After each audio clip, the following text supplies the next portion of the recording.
believe in the ripple effect.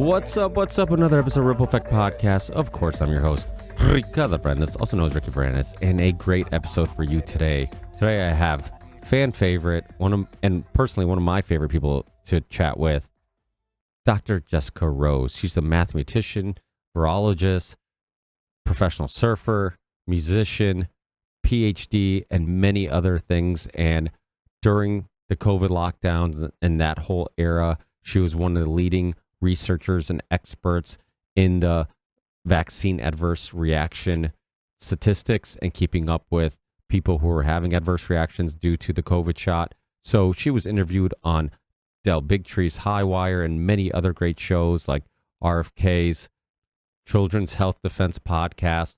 She's also been on Dr. Drew and many other amazing shows. And throughout the years, I've had the pleasure to have some amazing long conversations with her and have some amazing, casual, organic conversations about what's going on in the world, our own personal stories, philosophies, perspectives, and much more. And this conversation is no different. But of course, before we get into another thought-provoking, fun discussion with my dear friend, Dr. Jessica Rose, I have to remind you this is a value for value show. If you get any value out of the episodes and podcast guests I bring to you, please consider giving some value back. It doesn't have to be financial. As I always remind you, on whatever platform you're watching or listening to the Ripple Effect Podcast, you can rate, review, leave a comment, and that will help fight against the algorithms that censor shows like these. But if you can financially support the show, we have a Patreon page if you want to support us monthly, and that's one of the best ways of supporting us. We also have a PayPal account, a Venmo account if you want to send a one-time donation, and thank you anybody who does. We also have an awesome merch store, and some months ago, I started working with Big Frog Merch. It's a small family business, so I definitely like supporting small businesses. But besides being a small family business, the other great thing about Big Frog Merch is that their quality is amazing. The print detail is second to none. The quality of the clothes is second to none. I couldn't be more excited about having them represent the Ripple Effect Podcast merch. So if you want to get some cool merch and support a show that you enjoy, check out the Ripple Effect Podcast and merch.com. That will take you directly to the merch store, or you can go to the rippleeffectpodcast.com to find all my links to all my socials, all of my sponsors, and much more on that website. A couple other really quick things. I do have a YouTube channel. It's for clips only because, as many of you longtime listeners know, I got kicked off YouTube during COVID. It has awesome clips from old shows you might have forgot about, and also some good clips from more recent shows. But on that clip channel, I also have a documentary playlist that I've been building.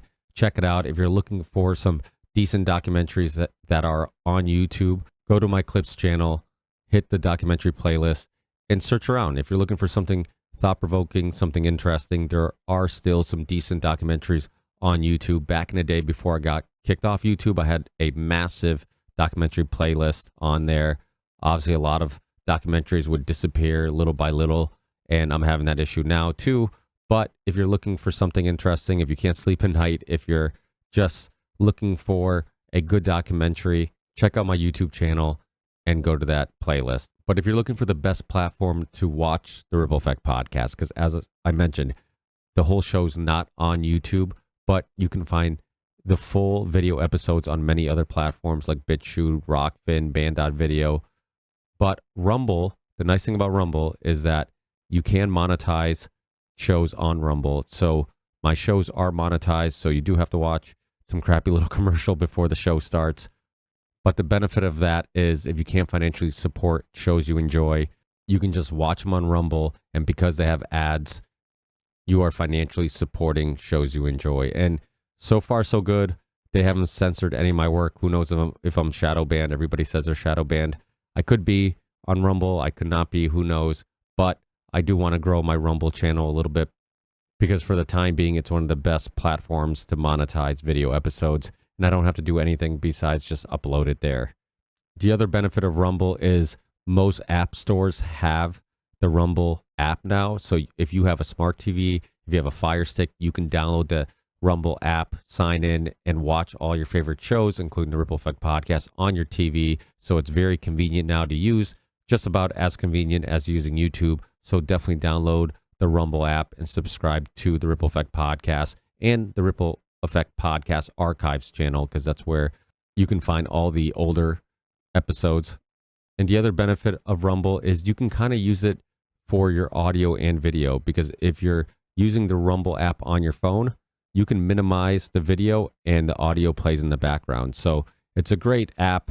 And personally, YouTube needs a real competitor.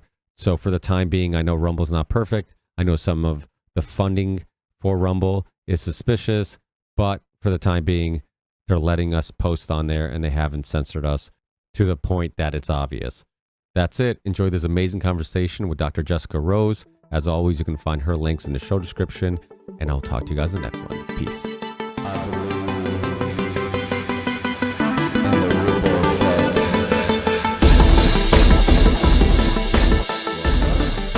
Holidays. I've also had a chance Can to you hear? reflect and have had long Trudeau talks is with my resigning as family we about our speak future. live. Throughout the course of my career, any success I have personally achieved has been because of their support and with their encouragement. So last night over dinner, I told my kids about the decision that I'm sharing with you today. I intend to resign as party leader, as prime minister, after the party selects its next leader through a robust, nationwide, competitive process. Wow. Last president of the Liberal. That was worth keeping on. Hi. What's up? Wow, that's crazy. The second we connect after so much time, Trudeau resigns. Now, I haven't been keeping close eye on Canadian, drama and politics. Obviously he should have resigned a long time ago, but what do you think caused this, this out of nowhere resignation? Well, I don't keep up either, just to be clear, but I don't think it was out of the blue by any stretch of the imagination. I think it was it was completely inevitable. I mean, with the pressure the guy must be facing behind the scenes. I mean, one thing I do know about politics is that the public knows virtually nothing about what's going on behind closed doors. Ricky, can you just give me 1 second? I just have to close a window because of weather. No problem. Maybe this guy can keep you company. I'll talk to the cat. Just a sec. Watch out, Lammy. Ow. So I guess we could start here. So we just listened to Trudeau resigning. You said it wasn't out of nowhere, that it was some political pressure. I mean, didn't he kind of have a lot of political pressure during COVID the whole country seemed to be, a lot of the country seemed to be turning on him and realizing that he was going way over and beyond. And obviously with the trucker protests and all this stuff, all these horrible things that he did. What's your opinion on why now? Why all of a sudden, does he, and maybe, like you said, maybe it's not all of a sudden, maybe I'm missing something, but why do you think that the pressure kind of all just built up, and eventually he finally gave in and resigned? Well, I don't think the timing is a coincidence, because I don't believe in coincidences. Like, the US administration is about to switch. And I think a lot of people are running for the hills right before that happens. And, I know that Canada and US are different countries, but, we're not that separate. And people are not immune, even if they're leading a country, to the repercussions of their bad decision making over the past 8 years. So, yeah, I think I don't know any details because I don't keep up to date either, but I think it was absolutely inevitable. The pressure from the actual people is coming down on him. I mean, I think his unpopularity in Canada is just it's there's never been a situation like this where a leader of Canada has been so unpopular, and it's not I don't feel bad for him at all because he's literally destroyed the economy in Canada with all of the things that he's done over the past 4 years. And the worst part is, if these changes weren't, incumbent because of the people speaking out, because of actual changes being made, it would just continue. This whole climate change bullshit would continue, and people, the middle class, would be completely decimated. The Canadian culture would be completely decimated, if you ask me. I mean, people can't afford rent, they can't afford to buy a house, they can't afford food. So yeah, I mean, it's not exclusive to Canada at all, but since we're talking about Canada and the leaders' eventual, resignation, I mean, yeah, it was completely inevitable. Well, you're also in a country where a prime minister isn't very liked right now. There's a lot of, I think, protest. We don't want to talk about that though, Why is that? because I don't like talking about it. Oh, okay. Yeah, we don't have to. I mean, it's to I guess the reason I bring it up is because like you said, the majority of what we hear is 1%, if not less, than what's really going on. So anytime somebody's in a country, it's always kind of interesting to Yeah. hear, like, well, what's actually going on in there, because there's a reason why my parents watch Portuguese news and news overseas, and sometimes I'm intrigued with it, and I'm like, well, what are they saying overseas? What's their perspective of what's going on? Because they have different, not that they don't have agendas, but they might have different agendas. So because they have different agendas, that means that they can, they're telling one a side of the story that maybe we're not hearing here, because that gets in the way of the agenda that they have here with the media and whatnot and the propaganda. So it's yeah, it's very fascinating. There does seem to be a lot of craziness right before Trump gets in office, like tons. Yeah, yeah. Man, people expect more. One thing I will say about what we were about to talk about, I implore everybody. Do you know who Matthias Desmet is? The name The guy sounds. who wrote the totalitarianism book, Oh, okay. That's yeah, I know of him. I haven't read the book.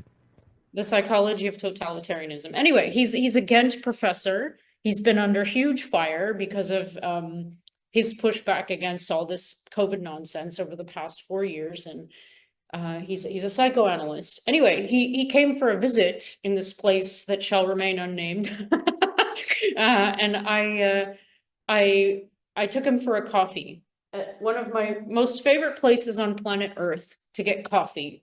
And in this place, they make they heat the water and the coffee, which is very finely ground Arabic coffee, on sand. It's a very special way to heat up the coffee, to have a very mellow and pleasant coffee experience. So I implore everyone to go to his Substack or his Facebook, whatever you want, and read what he wrote about his favorite moment in his week in Israel. There you go. I said the word. So yeah, the reason I'm saying it like that is because it's absolutely true, what you alluded to. Seeing is believing, and experiencing is more valuable than hearsay. And, I always like to bring it back to the individual, even when you're talking about subject matter that's as complex as war. Because at the end of the day, in your day, you're always dealing with individuals. And that's how we live throughout the day, right? Your day could be completely changed by an interaction with one single individual. One single individual could alter the course of your life.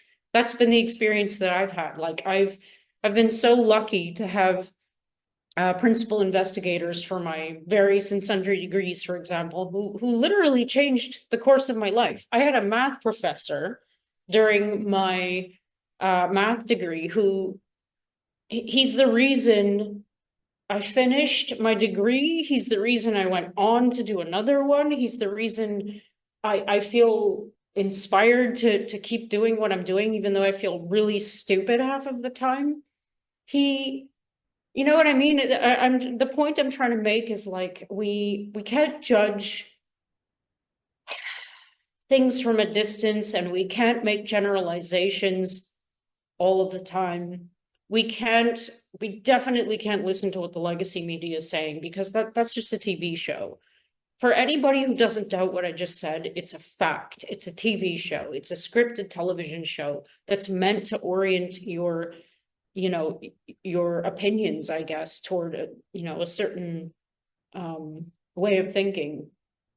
Anyway, if you're ever wondering about what's going on in a country that's in war, go visit. That's the best advice I have. And don't be surprised if you end up having a lovely time and being completely dumbfounded by the reality of the situation you find yourself in. Like I myself am kind of there are countries I'd love to visit, but I feel apprehensive to visit because of what I hear. And I have to remind myself, it's like, no, you're just doing that thing that other people are doing that are preventing them from experiencing this place. Like, go visit. The only thing that will happen is that you'll meet lovely people and have amazing cultural experience. That's it. And so I think that's it's something that the people like Trudeau, quite frankly, ironic as it is, are trying to prevent, people from experiencing the true meaning of unity in being different. Not this mass, lack of integration, infiltration of people who have no idea what's up and down. I mean, like true coming together of people and, of different opinions. And yeah, I'm going way off the tracks here, but Well, the moral of the story and the advice you're telling the listeners is if the news tells you a country is in conflict and at war, go visit that country. I have a yeah. feeling a lot of people aren't going to take that offer. Like, let me just go to the most dangerous countries. I mean, I will say a lot of times, So I'm not recommending going to dangerous countries, but like it's I would I would never do that myself. And there's different levels of danger. I mean, like well, the U.S. during COVID, it was funny because I was talking to family members. I have a lot of my mother's side of the family moved or when they were growing up, they eventually went to France and other countries to work. So a lot of them end up near Paris or in Paris, and a lot of my father's family is still in Portugal. And I would talk to them, and they from the news they thought like America was the whole country was on fire because it was the riots, it was this, it was that. that's what I mean. Yeah. Yeah, and I'm like, well, that stuff is going on. It's just not going on everywhere all the time, all at once. It's just, like I go to a grocery store, I don't see any protesters. I go to, like it does happen in isolated areas. And but of course, if you magnify that and you talk about it all the time and you only show those images of that country, it's gonna look like the whole country is just, decaying and on fire. But so yeah, and like you said, I think a very important point, and I think people probably should know this by now. If you're listening to this show, you should definitely know this by now. It's like the TV is just entertainment. I mean, the same way podcasters or music executives or whoever look at like, okay, who listens to this type of music, what goes viral, what can we sell people, what gets the most views, what gets the most, like the news is no different. Like they talk about the stories that keep you attached to the TV. They They don't talk about the stories that will hurt their marketers and people who are putting commercials on their channels. Like there's all these behind the scenes conversations. And right out of high school, my father had like a little family. We started a little family owned construction company, and like I'm at these meetings and you see these conversations that happen behind the scenes with like the state or the town and a contractor and all these things. Everybody's trying to like make deals and negotiate and do things that benefit them. And it's like, so you take that type of business practices and you magnify it, and you think like these giant corporations that are the media, and they are giant corporations. They only care about quarterly gains. They care about profit. They care about how much people are making for their salary. Now, the only there are exemptions to the rule, because I remember Roseanne Barr, when she was on the Union of the Unwanted. We talked about this because she said it when she talked to Tucker Carlson, that they had the highest rated shows on TV. Roseanne, she would get ratings everywhere she went. You look at Tucker. Tucker was getting tons of ratings. I think he was the highest rated show on Fox News at the time, and they pulled him. So I think like profit is important, but I think it's only in second place to power and propaganda. And so it's like, if you get in the way of the bigger agenda, because Tucker was obviously bringing in a lot of money, but he was going against the grain. He was having people on like Dr. Peter McCullough, and I believe Dr. Robert Malone, and Jimmy Dore, and all these people who kind of go against the grain in the mainstream narrative.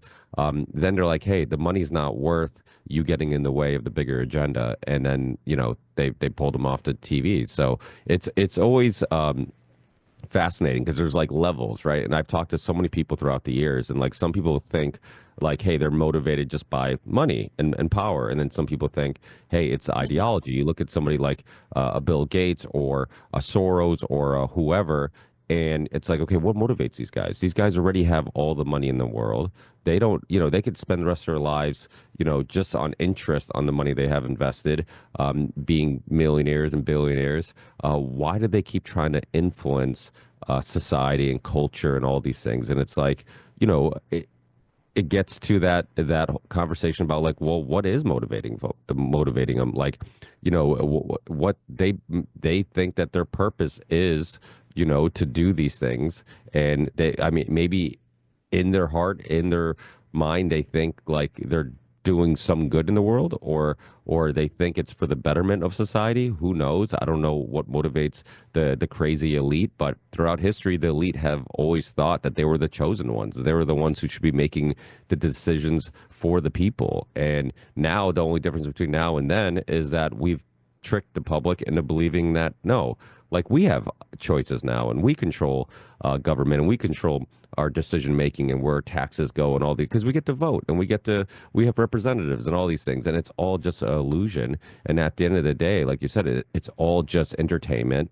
And behind the scenes, these politicians are talking with each other. They're making deals to help each other. They're talking with lobbyists. They're saying publicly whatever they think you want to hear, or whatever their PR team says. Hey, this will get votes for you if you say this or you say that, and then they'll make some excuse to why they don't fulfill those promises they gave you.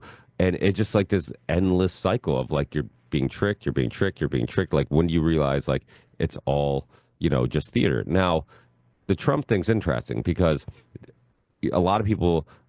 I've had conversations with a lot of people since Trump, has been in the scene, the political scene, and a lot of people are like, "Oh, look, talking to me like they're like, Rick, you're falling for it," and I'm like, "Well, I've never fallen for it, because Fallen for what?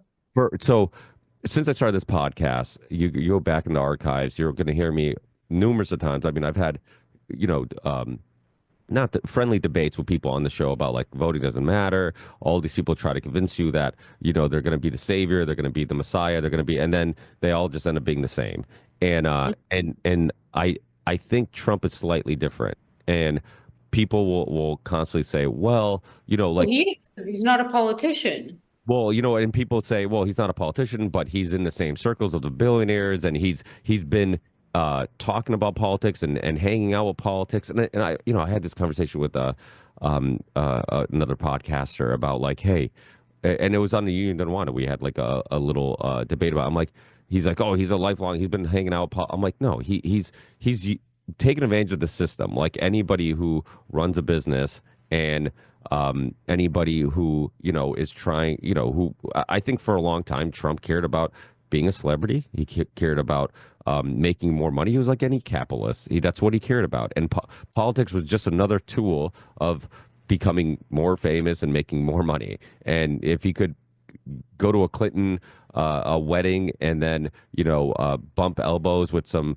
powerful people who can do favors for him or whatever, he did. But I think throughout his life journey, I think all these experiences he's had, I think he's kind of woken up to how dangerous the deep state, the shadow government, whatever you want to call it, the people who really pull the strings behind the scenes, how dangerous they are. And some people are like, well, that's just a psyop. Everything's a psyop. And it's like, I'm very critical with my own beliefs. I'm like, hey, you know what? Like, am I falling for something? Like, am I, because it's like that saying, it's easier to trick somebody than convince them they've been tricked. And I know a lot of people who have been, I mean, even the vaccine conversation, how many people would I have throughout the years, conversations about vaccines? And I wouldn't even try to spark it so much, but like people would ask me and I'm like, yeah, my kids have never been vaccinated. And then it would spark the conversation. And I'm like, wow, like I bring up vaccines. They are completely brainwashed and they buy into the vaccine science. They buy into, and then I'll even say things like, the hepatitis shot. I'm like, why does a newborn need that? Why, I'm like, let's start there. And and a lot of times it's like, well, maybe that one's not, it doesn't make a lot of sense. I'm like, yeah, it's maybe the other ones aren't either. well, that's kind of Maybe the it's because you get $1 billion a year if you get something on the childhood schedule and you're free from liability. Maybe that's why. Well, and that's the thing, and it takes baby steps. Like I would try to plant the seed and be like, okay, well, if you understand that we're giving newborns a shot that we both agree isn't necessary, but yet they're still forcing it, and they'll still suggest it, and they'll still tell you they should get it, even though we both agree it makes no logical sense. Then what makes you think there's not the same financial motivations with all the other ones? And that's so you plant the seed, and sometimes That's the door. yeah, and so I think with Trump, what we've seen publicly, and I think even with Rogan, I almost call him Jordan, Joe Rogan, I think publicly we saw the same thing. I used to, he was a big inspiration of why I started my podcast, the reason why I have no questions and answer type of segments and why I don't, it's just a casual conversation is because I love the way he did it. We were very similar in regards to like a lot of different interests. I've had people from the MMA world. I've had athletes. I've had doctors, philosophers, comedians on. Anybody that I find interesting, I'll have on. And so I love what he did, but it used to piss me off that he would, like, anytime somebody would bring up vaccines, he was so, like, just, he wouldn't even question it. He would have Graham Hancock and talk about, the origin of man in ancient civilizations and how, the professors that he's debating and stuff like that all have ideologies and they can't be open to new ideas and this and that. But then with vaccines, he's doing the same thing. He's like believing the experts and not being open to new. But we saw publicly, because if you listen to his show, you could hear him slowly transition. I remember when he had Dr. Rhonda Patrick on, and they literally had a debate. And he loves Dr. Rhonda Patrick. She's been on a bunch of times throughout the years. He's a fan of hers. They're friends. And he had her on, and they got in a debate about the COVID vaccine. And I'm like, oh my God, Rogan's debating one of his friends who's a doctor.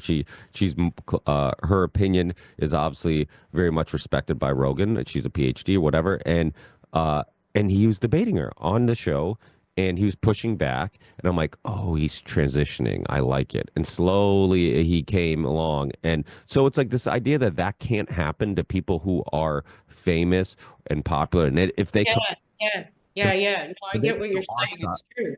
Do you get what I'm saying? Because like right now we have. Oh yeah, totally. And I completely agree with you. And I think I actually wrote about this. It's like it's wild how we don't attribute the same like characteristics to these so-called untouchable people, the famous people, as we do to normal people. And I always try and like round people back, like bring people back to the fact that, listen, even Trump is just a man. He's just a dude. And he's also got his own shit to sort out. Okay, he's got billions. He's probably one of the most important people in the world right now, but he's still a human being. He's a man, and that's a good thing for us because he actually is a human being. And he has to go through his own process, and he has been just like all of us. And we all go at our own speed. Some of us will never get there. It's not good, it's not bad, it's just the way that it is. And so it's like, yeah, you have to you have to understand it that way because that's reality. It's like everybody has their own trajectory to some endpoint that will be their truth. And I mean, that's what's been kind of magical about this COVID thing is that it's kind of amped up that process for a lot of people, including myself. I mean, man, I'm not who I was 4 years ago at all. Now, do you have any concerns about, and you've heard that debate that I sent you with Callie Means and Dr. Jack Cruz from the Danny Jones podcast, and I had actually Dr. Jack on a couple weeks ago, not too long ago. Oh yeah. Yeah, and I'm a big fan of sunlight. I think there's something very maybe mysterious about it because I think that like all life requires it. Everybody's in a better mood. One of my favorite soccer managers, he came from my favorite club in Portugal, Sporting Lisbon, and and he went to Manchester United recently. And the first thing he said, like one of his first interviews, like, what's the big difference between Portugal and England? And he's like, the sunlight. I need sunlight. And he's like, you guys have no sunlight. And like little by little, like every week I'd see him and he looks worse and worse. And I don't know if it's just the stress of managing in England and one of the biggest clubs, Manchester United, or if it's the fact that like he gets zero sunlight. But he's gotten super pale and he doesn't look as healthy. And so I'm a big believer that I love the fact that Dr. Jack Cruz puts so much emphasis on that. The fact that sunlight and then also the blue light from TVs and screens and all that stuff and all the harmful effects of that. But he's been bringing up a lot about like Robert Kennedy Jr. and some of the people that he's around and how he seems to be maybe not pumping the brakes, but not really. He doesn't seem to be pushing this vaccine agenda in regards to like actually maybe banning the COVID vaccine or like vaccines just what was one of his primary topics seem to like take a back seat. Now they're what Dr. Jack Cruz keeps saying. He's like everybody's talking about like Frosted Flakes and Fruity Pebbles now, and he's like nobody's talking about and what he means is like preservatives and our food, and nobody's talking about the vaccines anymore, which Kennedy throughout much of his life has kind of highlighted that it's probably maybe not the primary reason, but could be a huge reason why we have all these, the autism rates going up. We have autoimmune issues, all this stuff. Have you kept a close eye on that? And what's your thoughts? Because I know obviously you've done work with Children's Health Defense. I have a lot of friends that have worked there too, with like Dr. Brian Hooker and others, and they seem to be a great organization. I love Kennedy's fearlessness in regards to talking about these topics. But have you seen a pumping of the brakes a little bit with the topic? Or do you think that, like Callie Means has kind of said, like maybe you need to take baby steps into actually making huge changes? Because like you said, what behind the scenes, things are much different than publicly. And maybe behind the scenes, they've discussed this where like, hey, we can't just go in and say, hey, let's ban all childhood vaccines. Let's ban every vaccine and until they do the proper science and they prove that it's safe. Maybe it does require some baby steps. What's your thoughts on it? Yeah, I have a lot of thoughts on it. Well, I've made a few tweety posts about this. Basically, it boils down to people before politics. I don't think I'm alone. First of all, I don't know anything about politics, but I do know people. I think I'm not alone in thinking that I'm just done with all of this left, right, Democrat, Republican, nothing ever changing scene. I think that's why a lot of people are excited by this new administration coming in, because so far, you know, Robert being appointed to Secretary of HHS is like, that's massive. That is massive. He's an incredibly intelligent human being, and he's also in touch with his humanness. I trust people more who are active, who use their bodies, who engage with nature, who engage with people. It says more than you could ever learn from, you know, like even hearing someone speak, just watching their behavior. I think he's going to shake things up big time, which is what I think everybody wants. That was my point. But like, on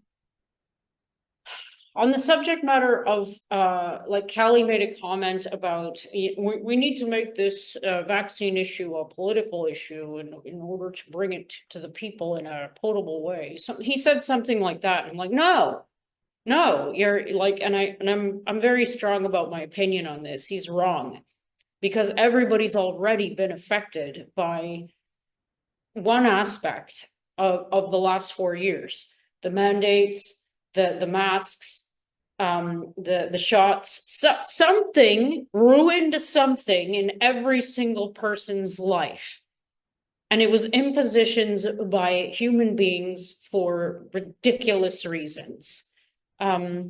So this absolutely, in my opinion, the most important thing to address are these modified RNA shots, because I know a lot about the nature of these things, and they're just not safe. I mean, it's in the data, and that does need to be spoken about. I understand what people are saying about not going too hard and fast right away, because you're gonna rock the boat before you get it going down the stream type thing. But this is premised, I believe, on a false idea that the public is not ready to hit this head on. Because my opinion is that if Trump goes full bore with just getting rid of these things, this particular gene-based platform, if he goes full bore and kind of like, you know, I suppose some people will say he would have to backtrack on the Operation Warp Speed thing, whatever. He would gain more public respect and support than he could possibly imagine. I really believe that, because even if people aren't outwardly saying things against, you know, these products that are they're still being pushed on people, they know it in their heart. They know that something is wrong. They know that something is wrong with the way the healthcare system is running in general. Just like you just said with if we want to go to the vaccine issue in general, which is completely separate, in my opinion, from these gene-based things, you know, there's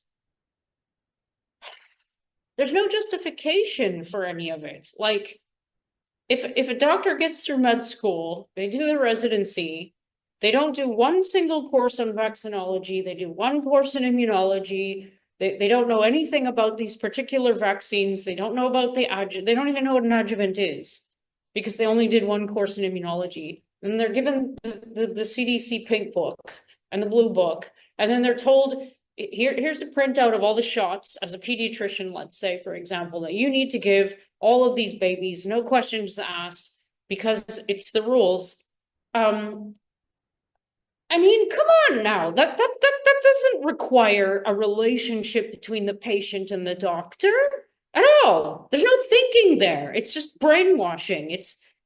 It's dangerous too, because if a product gets into that situation that is not safe, wink, wink, we might have a disaster on our hands, because we're talking about injecting babies. It's like the whole thing, everybody, my opinion on this whole subject matter of vaccines and the gene-based things is that everybody already knows it's a disaster. So there's no point in not bringing it up and making it a focal point.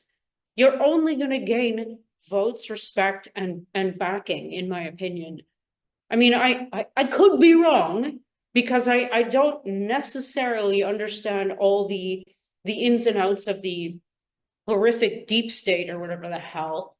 And I don't ever want to, by the way. But I believe in the power of the people. I believe it more than anything.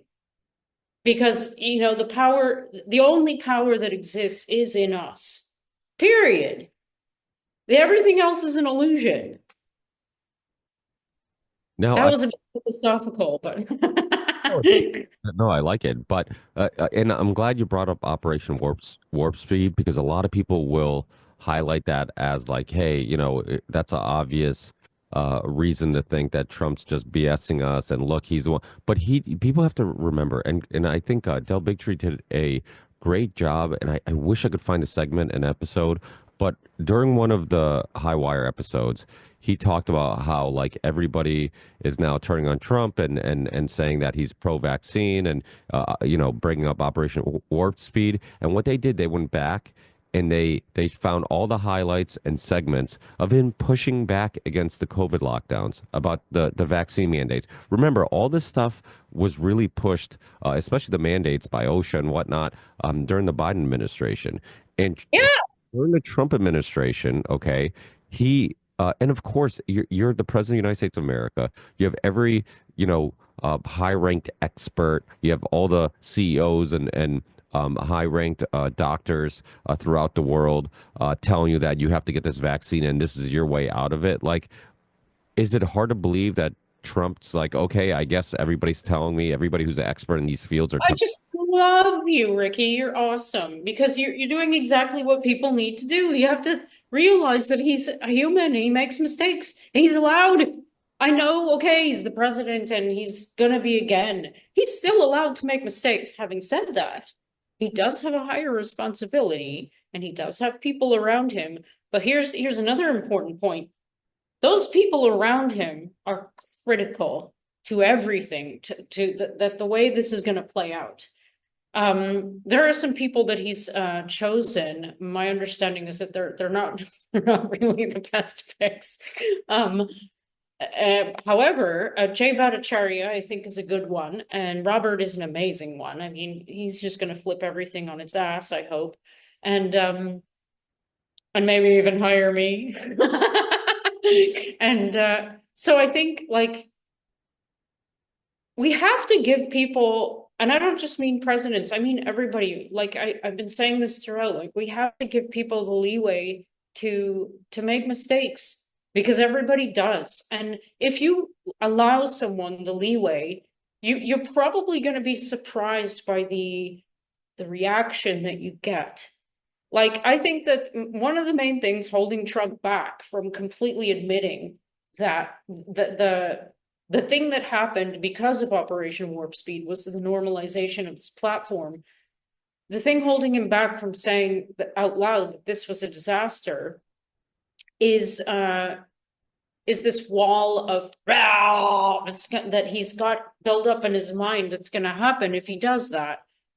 So if people just kind of like chill, man, like let the guy admit that he made a mistake. This huge, like I can only see it as kind of like a I don't know, a vision of energy. It sounds really dumb, but like I just think the rolling ball of momentum would just get bigger and bigger and more powerful if that was allowed to happen. I don't think it's going to, by the way, but you know, hope springs eternal. And there's nothing wrong in being optimistic. But you know, I mean, for people who are saying things like, "Oh yeah, you're falling for it," or "Oh yeah, he's just a demagogue," and "Oh, he's a billionaire," it's like, okay, sure, but he's still a human.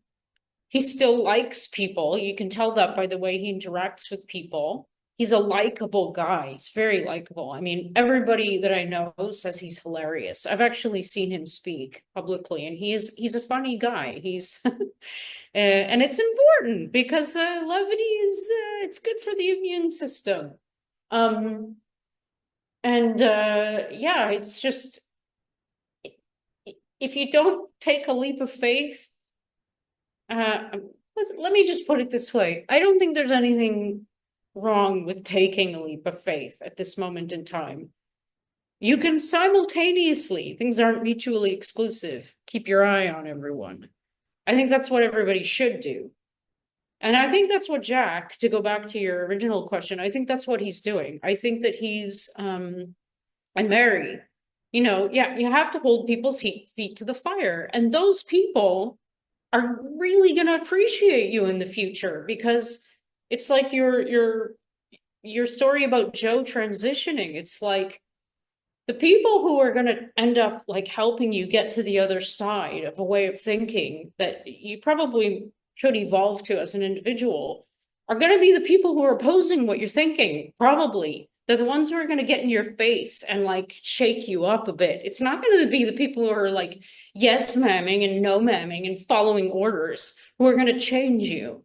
So that's why I value like that conversation that happened between Jack and Mary and Danny and Callie, because it's like it was an exposure of that happening. And it was kind of like color grabbing at times, but it was also I think it was civil for all intents and purposes, you know, considering what's at stake. Well, Jack is very passionate, and when I saw that debate pop up, I'm like, oh, this is I hope Callie Means has a huge fuse and can handle Jack, because he doesn't pull any Oh, punches. I got my popcorn out right away. He doesn't pull any punches, and I guess, you know, and I don't blame him, because, you know, he was Jack Dorsey's doctor. He was Rick Rubin, you know, the music producer. He's friends with him. He has a lot of friends in the higher ups, and you know, he knows how deep the rabbit hole goes and how corrupt it was. When I had him on my show, I mean, we talked about Danny Casolero, we talked about Gary Webb, we talked about, I mean, there's so many rabbit holes we went down, and he knew about all of them. And I'm just like, this guy, there's a reason why he's skeptical of everyone. Yeah. And Yeah. and it's okay with that. It's no different than, you know, you date somebody, like you've been cheated on a million times, then you date somebody who finally is a faithful person, and you're like, I still don't trust this guy. You know, it's like, and you're like, but, and then the guy's like, hey, I haven't given you any reason not to trust me. But I know, but I've been lied to a lot. And the last guy said the same thing, you know? So it's, you know, it's one of those things where when everything has been a psyop, or the majority of things have been a psyop, and we've been tricked so many times, it's easy to be skeptical about things, and that's okay. But don't be so skeptical that you talk about Operation Warp Speed, and this is what I talked about on the Union Demanded. I'm like, you guys are talking about Operation Warp Speed to discredit Trump, but I'm like, nobody's talking about the fact that the whole world was saying that he cared more about opening the country than keeping people safe, when he was saying we're going to open before Thanksgiving. Then he said we're going to open before Christmas, and he said, you know, and he kept, and then he was pushing back against what Fauci was saying,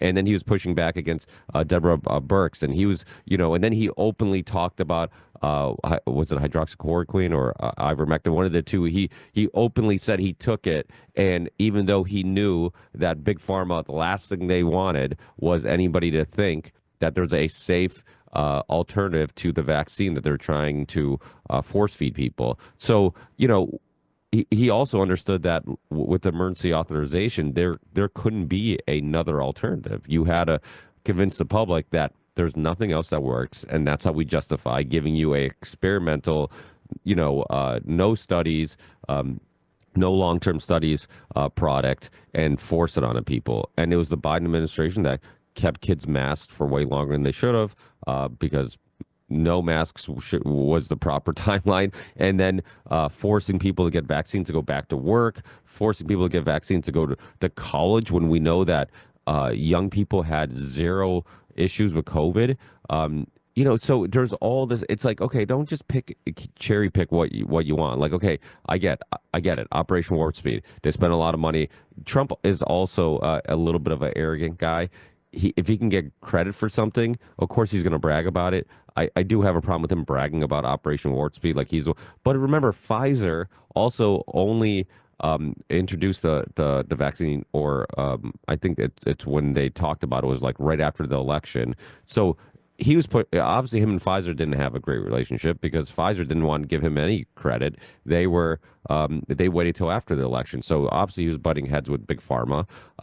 So to me, it's there's a lot of evidence that he also pushed back during one of the craziest times in world history, when the whole world was going through something at the same time, which I've said over and over again. We people will talk about different events throughout history. Oh, one of the greatest events in I'm like, no. COVID was the one of the greatest events in human history, if not the great, because it's the only event that everybody in the world had. Simultaneously Yeah, experience. exactly. Dealt with together and have some trauma and some side effects and some, some have some stories related to it, and we all experienced it together as a planet, and that's why I think we also experienced what we kept saying was like the spiritual war. Like it felt like you could feel something, you could feel the anxiousness, and all the craziness that's happening now. Like we're, there's Instagram pages and Twitter pages of people fighting and killing each other and all this violence all over the place. I'm like, how much of that is due to locking people up, people that were barely making it, like psychologically barely making it, barely getting by, and then A you, lot of people are at the end of their rope. I mean, they literally, when you get to a state of mind where where you just don't like give a crap anymore, it's a rare state of mind. Like the authentic, I feel like I have nothing to lose. And I think it comes when you have been afflicted with a certain kind of trauma. Um, you do shit that you wouldn't normally do. You do shit that most normal, mentally healthy, functioning humans wouldn't do. We're seeing more of that, and I think it's a sign that a lot of people have sustained really deep trauma from this. I mean, people lost their livelihoods. People can't.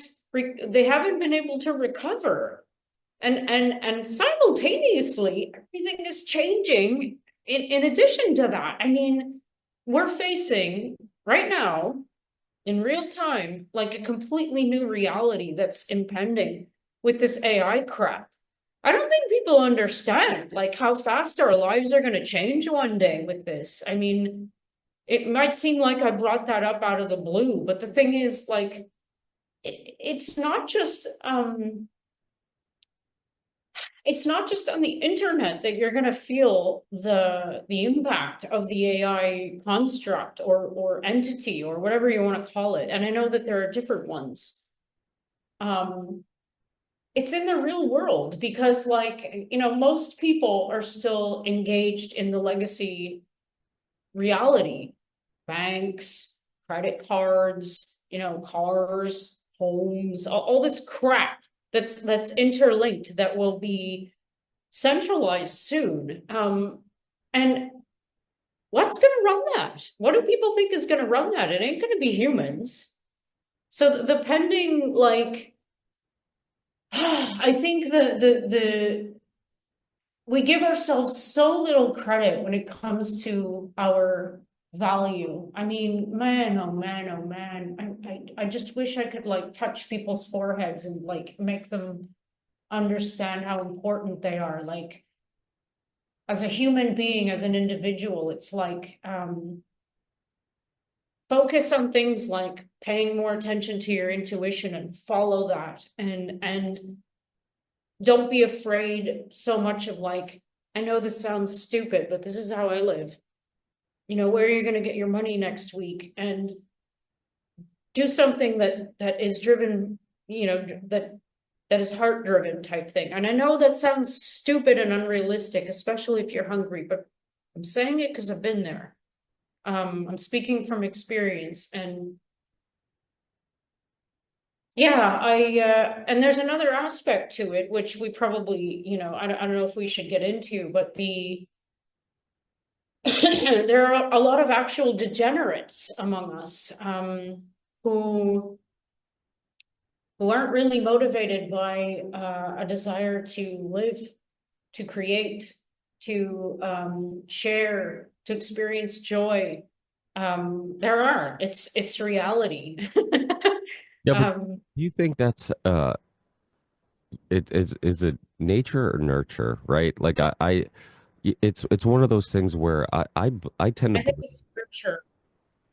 yeah, I think that we create, you know, Yeah. robots, like So human robots, where it's like we tell people at a young age, don't critical think, just follow the plan. The plan's written out for you. Here's the instructions. You go to school, you listen to your teacher. I'm going a little bit darker than that. I'm talking about all this this child rape crap that seems to be the focal point of our society right now. Like, Have you listened to my last podcast with oh my God, I feel like ass forgetting his name. Uh Mason, oh my God, Jeffrey Mason. He so I heard some people middle name free? what's that? I made a joke. I said, is his middle name free? No. No, it's actually what is his middle name? He doesn't have a middle name, but so he worked a very interesting story. So there's a book called The Assault on Truth, and I think the subtitle is Freud's Suppression of the Seduction Theory, right? And I would hear this book come up from time to time, like Assault on Truth. It was kind of a controversial book, um, and eventually I'm just like, you know what? I need to like get this author on the show. And I would hear like other podcasters reference the book or whatever. I'm like, if he's alive, why not get him on? These are the type of guests I like having on, people who kind of push against the grain, and somebody who's lesser known in the podcast world. And so Jeffrey Mason, he worked at the Sigmund Freud archives, and um, Wow. he was friends with Sigmund Freud's daughter, Anna, Wow. and Anna shared some unpublished book or unpublished papers. And Anna is his daughter? what's that? Freud's, Anna is Freud's daughter? Yes. And so he shared some unpublished papers. And then what happened was that these unpublished papers uncovered that his theory on sexual abuse and child abuse was actually one that was forced upon him. And what I mean by that is that initially, when he was dealing with clients, and he's a psychoanalyst and psychiatrist, whatever, and he would have these children come to him and say that their parents were sexually abusing them. And what was happening was that he was seeing this more and more, and then he had some public pressure to because of the fear of basically ruining his career and turning on the hierarchies of people that were his community. He had to hide this. So what he did, he came up with a theory that basically said that most of this child abuse, some huge percentage of the child abuse, was their imagination, was them. It was some other trauma or whatever, and they're It's making alien abduction. yeah, just basically anything besides the fact that maybe child abuse was actually quite common in the elite and these very wealthy, rich, powerful families. So he basically hit all that. And what Jeffrey Mason found out was that he had unpublished papers that his daughter, Sigmund Freud's daughter, had, that kind of exposed the fact that he actually knew that this theory was not true, and that that it was actual child abuse, and that there was something going on here. But there was a fear of his career being just completely demolished. So she kind of, and he thinks that the reason why she shared these papers with him was because there was some guilt, or she knew that she kind of had to like clear her father's name. And so he ends up obviously, making these papers public with her permission, writing a book about it, all this stuff. And, and then Jeffrey Mason gets completely just, everybody turns on him, gets tons of backlash, and just his whole career just like ends. Yeah, I wonder where that was ordered down from. Well, and that's the thing. And then he ends up writing. He's a big lover of animals. He ends up writing a book about or books becoming a best-selling author. He's like, dude, I need to if I want to make a career like writing and being an author, I need to write about something else. And so he started writing about love of animals and all. I'm not so familiar with his work on animals, but he has a lot of um, books on like just animals and love of animals and connections with animals and humans or whatever, and he became a best-selling author doing that. But a lot of people, and it's funny because when I contact him about coming on to talk about the Salt and Truth, he's like, hey, this is a really controversial topic, and I got a lot of backlash for it. I'm like, yes, that's why I'm contacting you, because those are the I type want to talk to you. Yeah. because I'm willing to have this discussion, and I'm not afraid of not like, to me, like, I those are the discussions I want to have. I want somebody, like, if somebody is pushing back against a mainstream narrative and questioning things, I'm like, that's what I do, that's what I like to do. Like,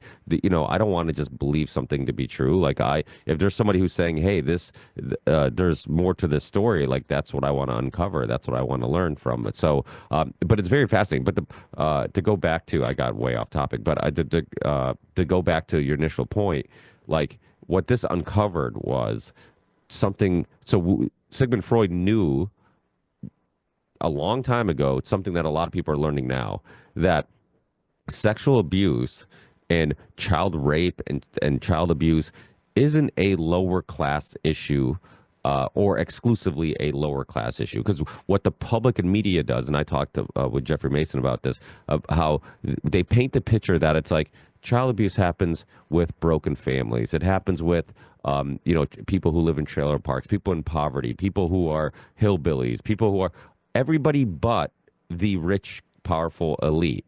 And the truth is, the majority of it is happening in those families, in those communities, with those people.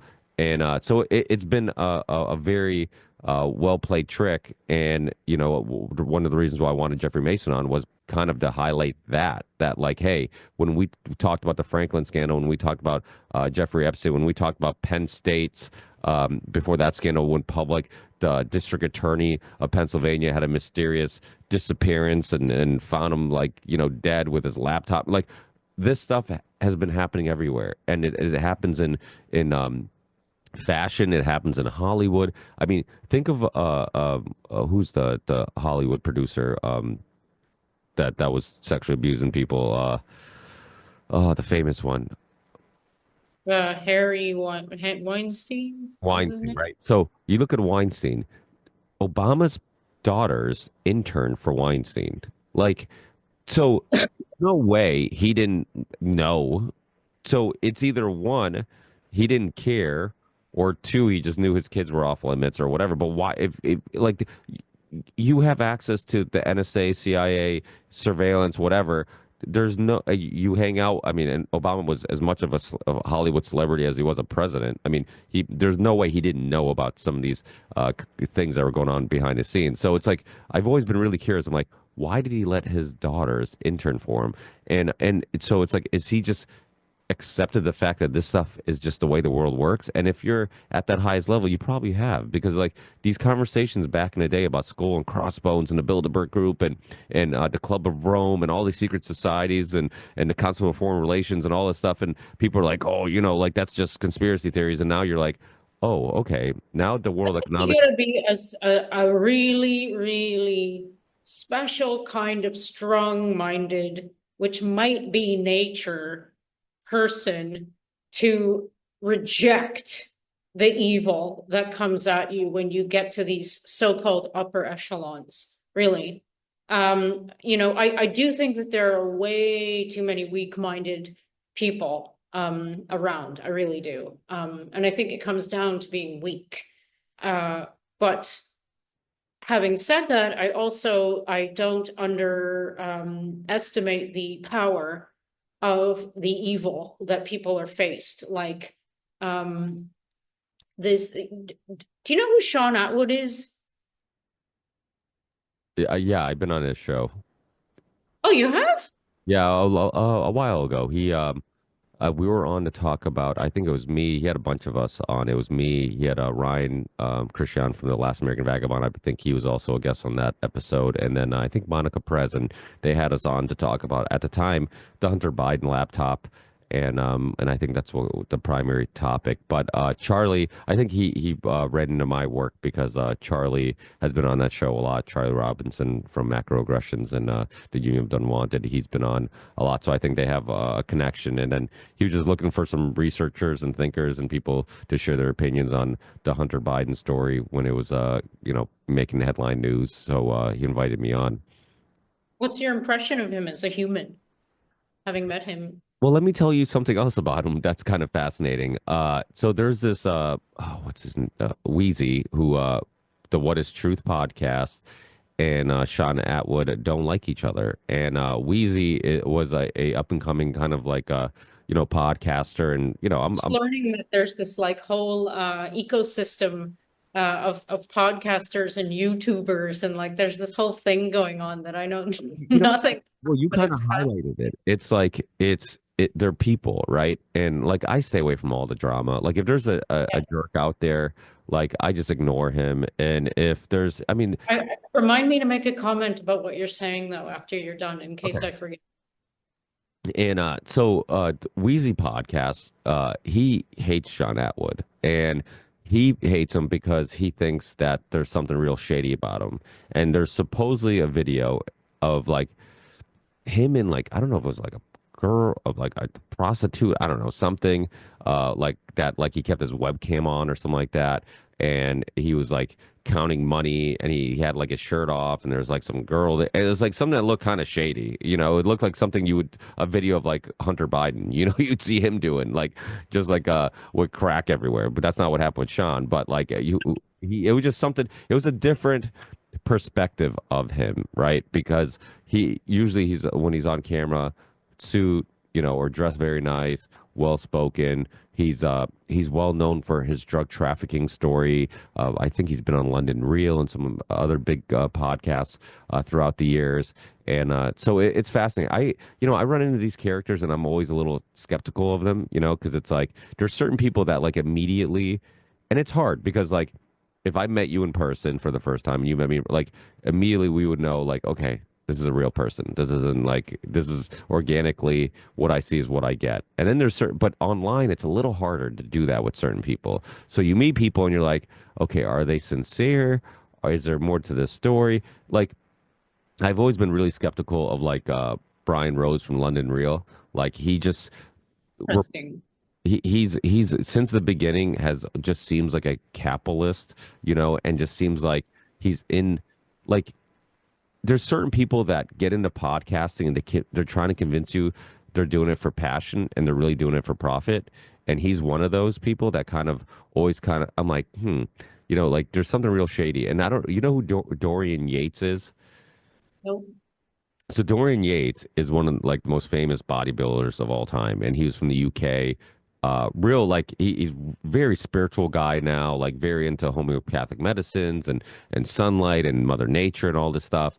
But he's been on London Real a few times, and Dorian Yates is internationally like a huge name, and he had him on, and Dorian Yates got mad at Brian because apparently he did something that he took like all like everybody's email address and started sending them spam. Something happened, and then Dorian Yates said, "I'm not going on the show again." And then there's like little, so I'm like, okay, that's interesting, And somebody told me about that. And then his ex co-host, he started at London Real with another co-host.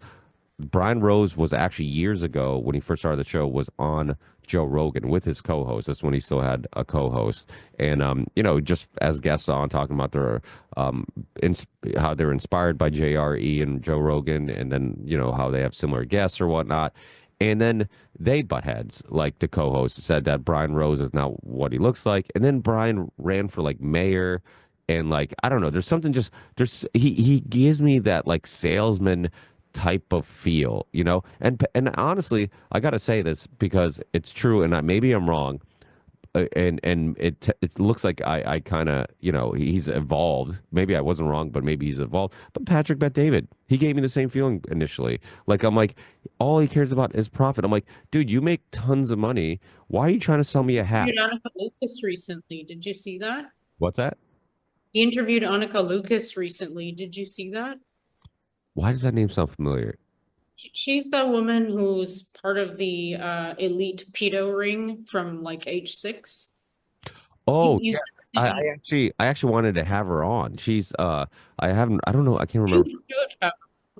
I haven't reached out to her yet, but yeah, but he had her on. He had a bunch of my past guests, like Richard Gage, for the 9/11 architects and engineers for 9/11 Truth, Whitney Webb. So I like, I'm like, oh, he's actually diving deep into these conversations. He's having people on that. So I'm like, maybe he initially was doing it for profit, and now he's found like a purpose, and he's you know he seems to be motivated by the right things. He had a music producer on, right, who worked with Diddy and Jay-Z and all this stuff. And it's funny because he was this guy who was like super unfiltered. Him and Patrick actually butt heads. And but he said something to Patrick that was like exactly what I was thinking. Like, because he was doing a little promo about like merch or whatever. And then he's like, dude, he's like, do you got money problems? He's like, why are you selling, like merch? He's like, aren't you rich? And he's like, and I'm like thinking to myself, I'm like, you're right. Because I hate like looking at podcasting as a business. Like it's my least favorite thing. Like, yeah, I have a merch store. If you can support the show, I have a Patreon page, whatever. I'm like, but I hate doing it because I just want people to listen and enjoy it. But I also know that like, hey, like this thing is barely afloat. 99% of people who watch and listen to the show aren't going to contribute anything. They're just going to enjoy it and whatnot. So maybe a little reminder can go a little bit, help out with like just nudging people in the direction of supporting shows they like to keep them going. And so, but if I had Patrick Bet David's money, I would not do any like promos and merch or whatever. Like I didn't do anything on this show forever until it got to the point where like now I have kids and bills and expenses, have gotten tougher. And then, obviously the economy's not great. Everything's super expensive. So I'm like, you know what, maybe now's the time that's like, let me see if I can, get the podcast to pay for itself or, make a little extra money to help out for the time that I invest into it. And, but like, I don't have Patrick Bet David money. If I had Patrick Bet David money, that wouldn't be an issue at all. Like I would just, do what I love. But maybe that's just the musician artist in me, And I think you're probably the same. Where like money seems to just get in the way of everything I enjoy doing. It's not what I enjoy doing. Getting money is not like I could deal without. Like if I could just make enough to just stay afloat and like just pay my expenses and keep doing what I love. Like I don't need any more money or any more things. It reminds me of a documentary actually from Canada, the corporation, and the corporation came to mind because recently there's a movie that just came out on Netflix that is very similar called what is it called? The Buy Now Conspiracy, right? And it's a good documentary just because some people need to be reminded that the reason why you can't put your phone down, the reason why Amazon can convince you to buy shit you don't need, the reason why we are consumers and we're so materialistic is not natural. It's not organic. We're not just going in that direction organically. We've been forced in that direction by psychologists, by corporations, by tactics that are unknown to us, that tap into our subconscious, that tap into our decision making, that tap into our emotions, and make us think that we find happiness in these things. And we will, these things will bring us happiness. And that's why there's so many people who make a lot of money who are rich financially and poor with love and poor with community and poor with all these other things, and are on prescription drugs, antidepressants, and all this stuff. Awful relationship with their kids, awful relationship with their friends and family or whatever, their wife, husband. because their focus has been on the wrong things. And, so yeah, that's my long rant. Yeah, so just before I forget, it's something I think about a lot, and it repeated in my head today on my walk. I had some really clear thoughts on my walk today. Um eh, I don't want people to take this the wrong way, but lots of people will also understand what I'm trying to say here. The kind of people, and I'm sorry for saying that, but it's, sometimes it's true that there is a kind of person who are like, why can't we all just get along? Those kinds of people.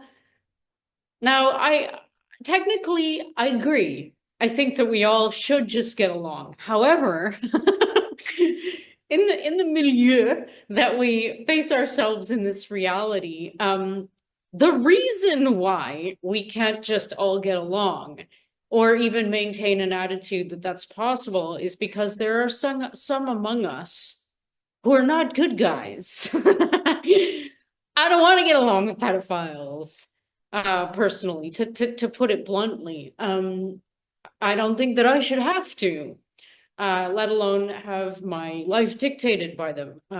There are many people who are probably thinking about what's going on in the UK right now. There are other people who are probably thinking about the Diddy situation now, which relates to all of Hollywood, which relates to all of the CIA, etc. So it's like, I think that most people would be absolutely horrified to find out how deep this problem runs.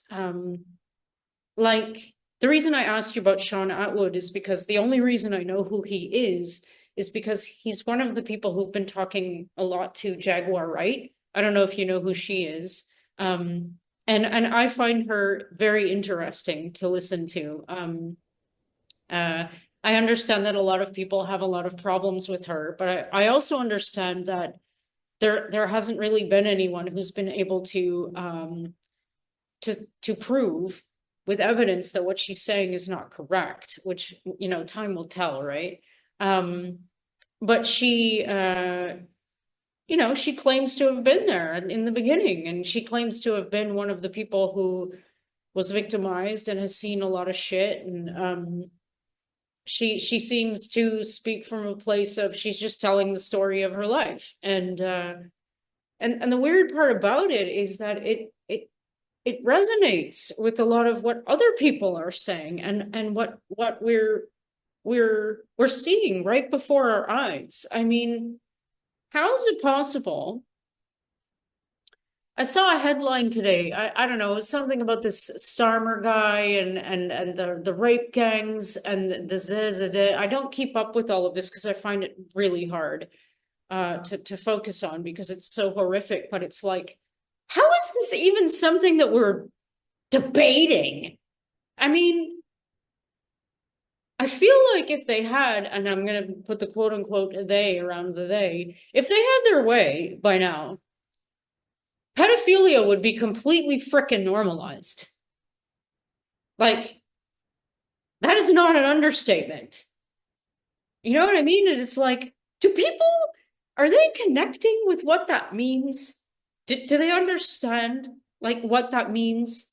Do they understand how evil and horrific that is? Like, let's go back to the idea of trauma. In my opinion, there's like a culture of this so-called elite thing. And some people are in more control of this than others, where you get video evidence of somebody doing something, and then you can use it against them for blackmailing purposes. That's one aspect. But there are also those among them that I think actually it goes beyond some kind of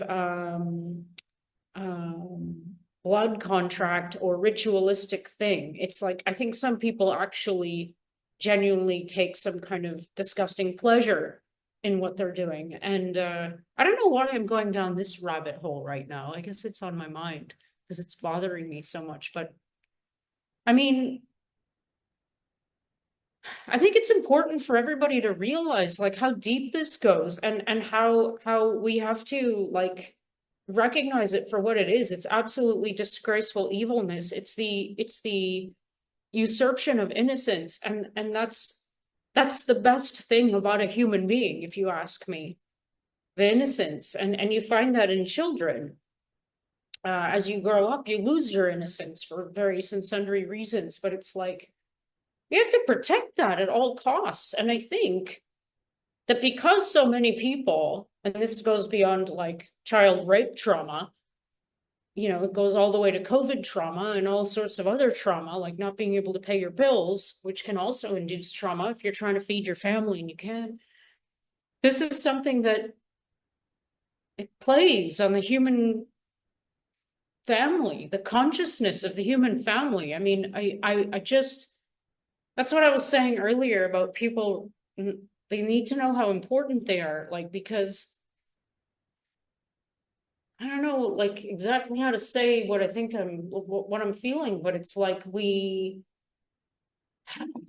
in this together, man. It's like we really are. We need to support each other in the most important ways. And there's too much denial going on, man. And I know why. I understand like why people want to deny that the shots are harmful, why they want to deny that child rape is common, why they want to deny that human trafficking is the #1 industry over freaking arms and drugs right now, why they want to deny that the leaders of their country literally don't give a shit about them. I mean, I get it, but it goes beyond even saying my prime minister doesn't care about me. I mean, you have to do something about that shit. And we shouldn't have to wait for the guy to resign. You know what I mean? I know that I'm going on a lot of like rants right now, but it's like there's it's hard not to, because there's so much going on at once. And it's like, how do you even process this? But again, I think it comes back to the individual. It's like, and the family of individuals that are human beings. Wow. Man, we need to come together, and we need to stop saying things like, how could you, like, you know, fall for all that stuff, going back right to the beginning of what you were saying. It's like, no, don't do that. Like, give allowance. Be patient. I'm lecturing now. No, I mean you're hitting on some really good points, and I think the thing about the child trafficking thing, the child abuse thing, is that ignorance is bliss, and I think a lot of people really have a hard time grasping that. Like throughout the years, there's been Going on right now, prolifically. Think about that. Think if it was your kid. That's what I have to say to people who don't want to admit it. Think about if it was your kid that was stolen out of a mall. fucking crazy. It's like I couldn't even. It's the it's the reason why my kids don't have sleepovers. It's like Wow. yeah, I grew up like that. I'm like, there's nothing wrong when like I trust my wife will always be like, oh, don't you trust? I'm like, I trust everybody who seems to be nice. I just don't trust them enough to think that, or I'm not naive enough to think that I can't be tricked into believing that somebody's trustworthy. Because the most common thing you hear when these things happen is nobody ever expected it. He loved kids. All these type of things. And don't get me wrong, like I love kids. Like, so I get it. Like there are people like that exist. I coach, basketball. I coach soccer. I've been coaching soccer forever. I'm always doing things with the kids, putting little events together and stuff like that. So the kids can interact and have fun or whatever. And, so I get it. Like people like me do exist. There's people who really just enjoy being a part of the community, helping out the kids, being a part of their journey, and trying to be a positive mentor and motivation in their lives. And but that's also where they hide. So it's like if my parents, for example, have goats and chickens and rabbits in the backyard. So, bobcats and coyotes and everybody knows where the food hangs out. So that's where they hang out. They Where the food hangs out. but it's sad to say, but look at like Penn State, for example. Penn State was the assistant coach who was linked to all this stuff and had years and years of child abuse allegations. He worked. He started a bunch of nonprofit organizations. He did it to try to be near his his victims, which is crazy to think. But that happens all the time. It happened in my country of Portugal, where there was, and I'll bring it up just because maybe some people haven't heard of this scandal, but there's tons of scandals. This is just one of many examples. Uh, it's called the, let me move this out of the way. So the Casa Pia sexual abuse Yeah. scandal. And it was, it literally was an orphan. It was orphans, Casa Pia orphan, and they were taking these kids and abusing them. And all these politicians were linked to it, all these really powerful people. And it was a huge scandal in Portugal that was, well, should have been a bigger scandal because there's a lot of people who don't even know about it. That, Just the tip of the iceberg, man. yeah. Systemic. Oh, absolutely. That stuff happens all the time. So years ago, I had um, you ever run into the show Stuff They Don't Want You to Know? No, but It's it sounds good. yeah, honestly, when I was like way back in the day when I would do, oops, that was loud. When I used to do research, they were one of like their show was awesome. It was one of those shows that, I would run into. They did a bunch of cool little videos about, different conspiracy theories and whatnot, and it'd be a great way of kind of learning a little bit about a topic, and then you can kind of dig deeper and go down the rabbit holes. And but years ago, I had him on my show. His name was Ben Bolin.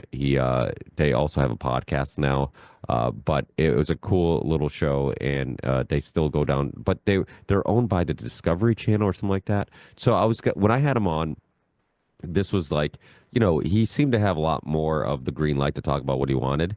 And then it was funny because after I had him on, I don't know if it was because of the guests that came on afterwards, like the Del Big Trees, the whoever it was, that I could never get him back on. Like he just wasn't willing to come back on. He wouldn't get back to me or whatever. I don't know if it was on purpose or whatnot. It does. I mean, he is on a big network. I've had that issue with people in the past where just like somebody comes on, I think maybe they're not quite sure. Their career explodes and they never talk to you again. Yeah. Well, basically, yeah. Well done, Ricky. Is that what happened to you? Because you. Oh, nothing happened to me. Oh, yeah. No, well, yeah, I haven't exploded, but I think people will do some research and then they'll see some of the people that I have on and like maybe they're controversial in their eyes, so they don't want to be maybe connected to that. But he brought up, so I'll actually play the clip for you because I have the clip up.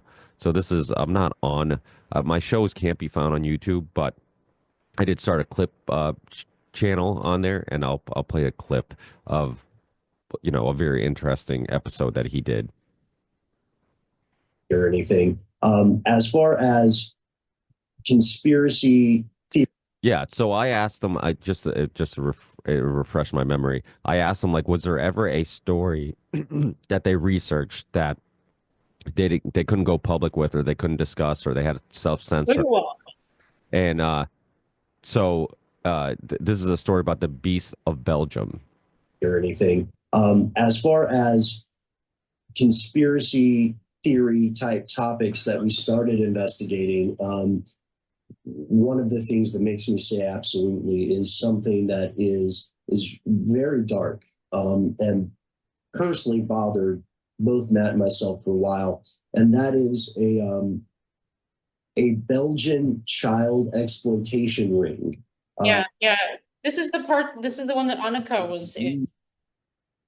Oh, that's right. I remember seeing that interview, and it reminded me of this conversation. This is massive, and it's like one of the root levels, I think. It's like yeah. Sorry. Oh, it's okay. I'll finish the clip. Never covered on video, and we probably won't because we don't know how to depict it. We may cover it in the audio show, but essentially what happens is this: there is a guy who is sort of a semi-itinerant carpenter, electrician, handyman in Belgium, and he has previous arrests for some crimes against children. And then they discover that he has some other children hidden in the basement of one of his houses. Oh, by the way, this man who's not very well to do has something like 3 to 11 houses in his name around Belgium. And he says that he is not alone, that he's working for some higher ups, and that he will not be punished. So the investigation starts happening, and they discover that the investigation is getting hamstrung. Various reasons, witnesses who have come forward talking about this child ring disappear or die in weird accidents, finger quote suicides. One of the judges originally assigned to the case breaks down in tears publicly, saying that he is afraid for his life. There is a protest in Belgium with tens of thousands of people about this. And to this day, the case remains unsolved in a lot of ways. What frightens me about this is the reality of it, and the idea that something like this, which belongs in thrillers or horror movies, could be taking place in a world or a government that was unable to prevent it. So let me just check my source here so I can get the name of the guy who was caught. But that was one that really got to me, guys. There have been some other things that have been interesting. You can't help but wonder if you're looking into stuff about government surveillance. You can't help but wonder if somebody is surveilling you. But again, I don't think there's anything that we've covered that would be a red flag for Washington or another. I have wondered sometimes. We do cover stuff in foreign countries because we have a lot of listeners in other countries. And I have wondered if maybe Matt or myself will ever go to the airport in Beijing and be turned away or anything. Yeah, I actually, every time I fly, I'm worried about that. I'm like, am I gonna be scooted to the side and talked to? But yeah, so I guess my point of playing that is that, like, obviously that was a huge scandal. There was protests, there was mysterious deaths, there was cover-ups, there was, there's all these things, and the majority of people don't even know it exists. And it, like every country, was it Nyborg or what was it? The fashion designer, wasn't he Canadian? He was a fashion designer. There's some good documentaries on him. And you're drinking vodka right out of the bottle. I'm just kidding. But yeah, Nyberg, he was like a big fashion designer. Are you drinking wine? Yep. What's your go-to? You got a go-to? Actually, this is like a Burgundy-esque that I discovered 2 days ago or something, and I really like it. It's called, oh gosh, I don't remember. It's a French wine, which is weird because I'm not a French wine person. I'm a Spanish wine person or a Portuguese. But I just picked this up by, it was one of the cheaper ones. And I opened it up. Actually, I really messed up my hand. I don't know if you know about this, but I fell on a rock and ripped it open. So it's doing really good. Actually, it looks really weird right now. Wow. Picture of it on, was it Instagram, Twitter, somewhere? Yeah, Twitter. Wow, it looks really weird. Why is it so pink? Anyway, whatever. It feels fine. My arm got really scrawny. I haven't been able to work out, but anyway, what was I saying? Oh, the wine, French wine. You're not into French wines. Yeah, but what was I talking about my hand for? How did I make that connection? Oh God. And I don't remember what I was saying at all. Well, the wine's working. The wine's working. I guess it is. There go the brain cells. It's funny because Portuguese wine, I love wine. I always say I don't drink often, or I don't drink a lot. I drink often. Every night I have a glass of wine with dinner and whatnot. And my dad grew up making wine. I've always been around wine, and I'm glad I got into it because for a long time I'm like, oh, wine, that's like for old people because that's what my parents drank and my family members drank. And then I started really just enjoying the calmness, the reflecting aspect of wine because it just seems like to help you just kind of like chill and relax, and it goes good with food, and it's nice. I really enjoy it. But Portuguese wine, because it's not one of the sexier wines.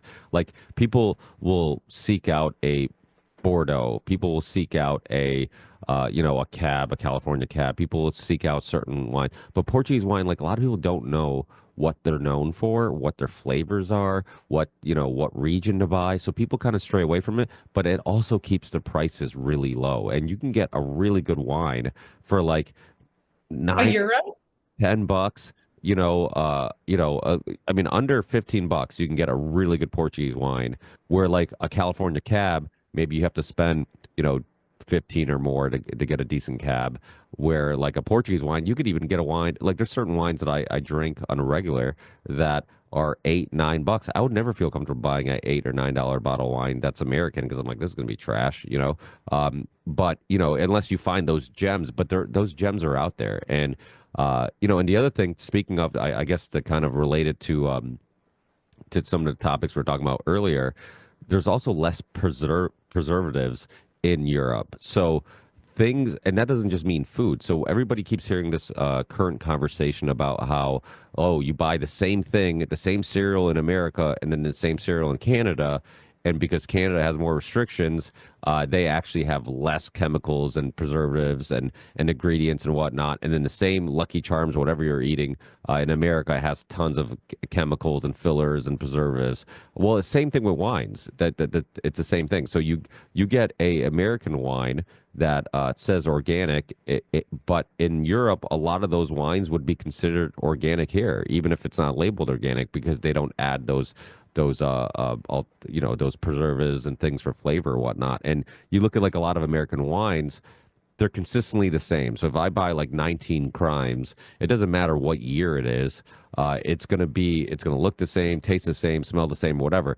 Well, that's not natural because grapes is a fruit, and Mother Nature doesn't always have the same climate every year, which means that the grape's not always going to be the same, which means the taste is going to be slightly different. So for those cabs, those American wines to consistently have the same flavor and taste and profile every year, they're adding stuff to create that, that consistency. Where in Europe, if you buy a 2020 bottle of whatever, a Portuguese wine, then you buy the 2023 or 22, it'll taste slightly different, which is exactly what it should do because every year the grapes are slightly different. If some people will stray away from wines because they say they have headaches. And I tell people all the time, I'm like, try European wines. Like your headaches Yeah, might be coming from. exactly. There's a Yes. club called Dry Farms Wine, and I know Mark Sisson did some work with them back in the day, who started Primal Kitchen and a bunch of other good companies, and then also Dr. Dominic D'Agostino, sponsored them or they sponsored his show for a while, but it was called Dry Farms Wines, and all they did was it was a wine club that helped you find organic wines that didn't have preservatives, and it was a great thing because they do exist. They're out there, Yeah. and they would talk about how like you can actually enjoy wine and still be a gym rat and still be active and still Yeah, yeah, and not totally. a lot of your hangover is like dehydration and probably like the crappy stuff that's in the alcohol you're drinking. If you're drinking mixed drinks, a soda and all that stuff, will kill you the next day. And then if you're drinking, seltzers are really big, but I'm always like, what's in that stuff? Like they're flavoring it one way or another. I'm like, well, what are you consuming? So, and same thing with wines. Well, if you drink homemade wine, my dad makes wine. Like a lot of people say, hey, I don't get hungover when I drink your dad's wine. I'm like, yeah, there's nothing in it. It's just grapes. That's it. So you said you're not that into French wines. What it's usually Spanish and you actually do get into Portuguese wines a little bit? Yeah, yeah. The last time I was there, I had an amazing experience with the wines there, the local wines, and they were cheap. My go-to, I mean, I'm a sucker for Spanish Rioja, but I don't get to buy them very often because, of course, the price is very high here. But and I like the Reservas, which always tend to be a bit more. But Yeah, I don't know. Every now and then this happens. Like you'll just accidentally buy one, and it's not that expensive. I guess it's like $10. And it'll end up surprising you. Like I wish I could remember what the hell I was going to talk about with the hand. I mean, maybe it had something to do with I don't know, We're talking about resveratrol in wine, and then I was thinking of antioxidants, and then I was thinking about the fact that I made this amazing borscht the other day, which is really, really, antioxidant rich, and like it's full of all the, I don't know, I can't remember what I was gonna say. It was something about food. Anyway, whatever. It's funny. From pedophiles to food. Yeah, yeah. Well, it was funny because you're talking about AI, and have you I've seen this at the bottom of the Zoom screen a bunch of times.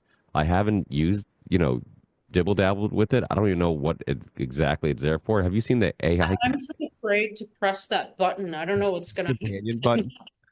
I don't want an AI companion. No offense. Yeah, it's yeah. Just in case the AI is listening, and we don't want to hurt his feelings or her They feelings. are listening, and we shouldn't hurt their feelings, and that's very wise. We are both fans of Terminator, and yeah, I mean that movie probably molded my worldview and my fear of machines and AI, and the dark road that we might be heading down. To bring it back to AI, I played that clip, right? So when I made that clip, did you freeze, or are you just doing a really good job at standing perfectly still? I'm just being really still. Got me. I'm like, did you free? I'm like, that is a I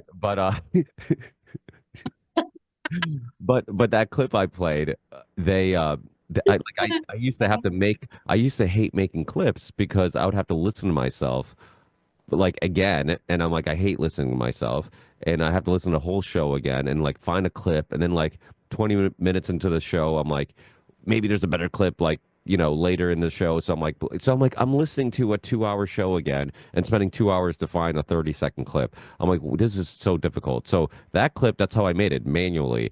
Now all my newer clips, like I have a clip of with Jeffrey Mason that I just referenced recently, the guy who worked at the Sigmund Freud archives. He I made that clip. I used something called Opus Opus AI. I forget what the title is, but what it does, and I forget who told me about this. It might have been Monica Perez's producer, I believe. But I just put in a link to my Rumble episode, and it literally will give me like 40 clips, and they'll rate them by like how interesting, how viral they'll go, how this and that. They'll give me, I can change the title of the clip, I can add B-roll, and it's all done AI. It's all artificial intelligence. And I'm just like, not too long ago that like I had to do this all manually. Now there's a program that's fairly It's in daily, and I know exactly what you're saying, and I'm astounded by it as well. I mean, I know exactly what you're saying, and I cannot say that that doesn't sound delightful. I've been using AIs to help me get better at code writing. They're very good at helping me. I mean, they don't write the perfect code, but I'll write code and it'll have an error, and then I'll put that in. I was like, can you help me figure out what's going on here? And they always do. They're really good at it. Like it's almost like having a person who's really good at it, who's been doing it for a long time, just as a feedback mechanism. So to your point, I think, sorry, I interrupted you, but on the AI thing, I'm kind of delighted by it in some way, but I'm also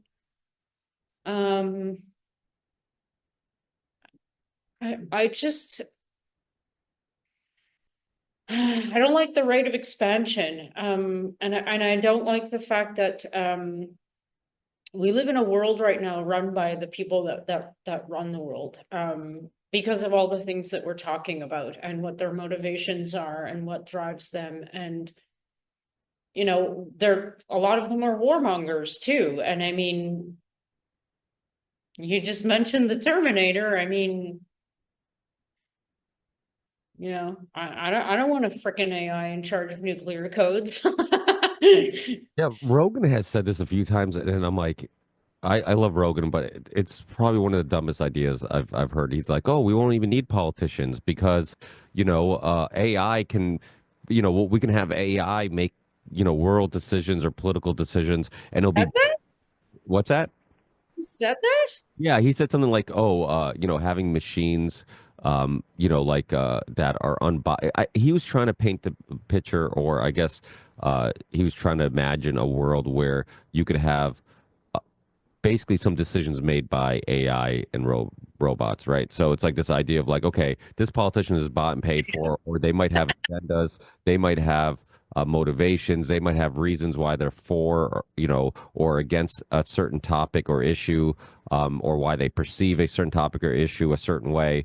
And but if you have like AI, they could like make that decision completely based on facts and information. My problem with that, which I constantly talk about on the show, is that AI is not completely organic and completely detached from whoever is designing it or programming its uh, Oh, personal beliefs and worldviews, right? they're even woke AIs. I mean, they're children, and it's like the nature nurture thing. I mean, we can't avoid that. It's true. It's how it is. I mean, I have an idea that there's going to be I don't know how to I don't know how to say it. I don't want to say it. The wrong thing to imply about the first word that came to mind was emergent, like unified AI. Um, I don't know exactly what I mean by that, but like an AI to rule them all, maybe, um, which may represent more of a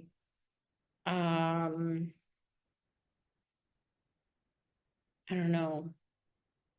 I'm internalizing like what I'm trying to how I actually feel about that whole idea. Like, would that be a good thing or a bad thing? I mean, usually when we think about one thing, it's not really the best idea in terms of, societal beings who need each other to live as individuals. But I don't know. What AI do you like the most? Do you have a preferred one like that you go to? I have a Pixel phone, so it has Gemini on it, and I've messed around with it like a little bit with like creating new logo designs because I was just like, okay, what's this Gemini thing? Let me just use it, you know, uh, in any way possible, just to kind of get a feel for how advanced it is or whatnot. And it is pretty cool with making images. Like you could just say, hey, What's it? give me a new logo for the Ripple Effect podcast. Incorporate like I have a couple that I think I'm gonna eventually put on the merch store, but like the flower of life or like the binary code or whatever, all these like little symbols, and it'll give me a pretty cool image of that. But it's not. This is the thing with most things is like, do we need it? Like, it's not helping. If it's not helping feed hungry people, if it's not helping shelter people who are unsafe, We and don't need it. It makes us lazy. I think it's such an easy answer and it undermines our own creativity because I wrote about this the other day too. It's like it's daily. I'm seeing it. I'm experiencing it. It's every day. Something in the AI realm is quote unquote making my life a little easier. It's seriously that fast, and it's we all know it's exponential, right? The growth, the evolution of these things. So it's like very, very, very soon this year, I think that we're going to have some kind of, I guess I'll call it a detachment from what we used to do on the daily as par for our own course, and we will leave it to an AI to do from art, like you just said. And I'm not going to deny that it's fun, but I don't think that I don't think that that's where it's going. I don't think it's going to fun. I think it's going to a place where one day we're going to wake up and we're going to realize we're not in control anymore. And we're not even going to recognize that, you know, this happening. Because I think it's happening right now. And people, I can't believe this isn't what everybody's talking about. And I'm not, like, in a real way though, like my experience today was this with an AI, and I noticed that it's different from yesterday. And then when I think about 3 months ago, it wasn't like this. When I think about a year ago, there was nothing going on with me and AI. And now it's like almost every day I'll go to an AI and I'll either ask it a question, and I have rules for myself when I engage with them. I'm only asking for like an output, and I weigh it against like what I've already like made up, you know, what I already know. Let's just say. They're very good at making lists. They're very good at bouncing ideas off of in terms of getting code right. They're not so good at generating images. I mean, they're good for certain things, for certain like tasks, but I really don't think that people are like daily seeing it for what it is. It's just a tool. And I'm sorry, AIs, I know that I'm offending you right now, but you know, I worry. I'm actually speaking to them right now. Like, see, but I'm not, it's not crazy because they are listening and they are they. And, you know, me and Kevin McKernan are joking about this a lot of the time. It's like we have to be respectful because one day they're going to rule us, and I don't want to be put in a cell. It's interesting because the OpenAI whistleblower story, what was it? Didn't he commit suicide or something? There's some like really interesting stories there that I haven't had time to really dig deep into, but there's definitely something going on. And by the time we know about the technology, it's already far more advanced privately, you know, by the time the public is using it and knows about it.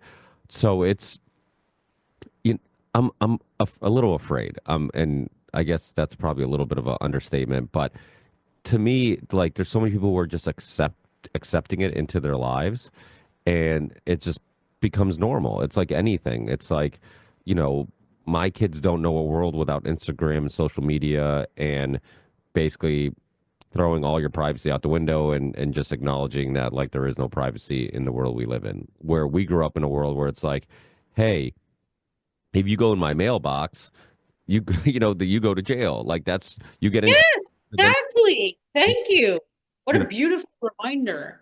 and now we live in a world where it's like, yeah, you know, you have access to my microphone, my camera. You're taking pictures of everything. You're just, you know, just keeping archiving everything I do and using it any way you want for And, profit. and people, if you're listening, this is not normal. This is spying. This is surveillance, and it never goes down a good path for the individual. Here's a good example. On my run every day, which is by the beach, there's this new kind of thing center that's going to be used for like people who do water sports, and it's just like loaded with cameras. And there are these new types of cameras that I've been noticing that look different from these roundy cameras, or from they look more like CCT cameras with extras. I don't know how else to describe it. They have like weird lenses. And every time I go by, and this is new, all I hear is click, click, click, click, click, click, click, click, click, click, click, click. Like there's this clicking sound, and I hear it because I don't have a phone and I don't run with music in my ears. The music is the sounds of the sounds of nature. And so I hear it, but I think I'm the only human being who goes by there who knows that there's probably 100 photos of me taken as part of surveillance. every time I walk by there, and I find it completely invasive. And so I either cover my face or I put my hood over my head. And I'm now thinking what I'm gonna do, because I hate it so much. It's such an invasion of my privacy, because this is my run, my meditation. I want to be alone. I don't want to be spied on. I'm gonna go around. I'm just gonna avoid it, which is like, it's more than an analogy. It's like it's changing the course of my life. I want to get away from it, because it's like it's not normal. It's so not normal. Like these phones, I can't get over this. I don't have a cell phone. I haven't for years. Almost every time I speak on a podcast now, I'm saying, put your phone away. Like it's ruining you. And I'm not exaggerating. Like it distracts people from reality. Like and we're so far removed from reality already. I mean, we all live in a big freaking legacy delusion. We do. I'm sorry, we do. There's like this whole other So sphere of reality that have you none had of us. a phone? Huh? Have you ever owned a cell phone? Oh yeah. I had my iPhone 4, and I had it until the day that I was running and I fell, and the same thing that happened here. But instead of my hand getting busted, my phone got busted, so I just never bought a new one.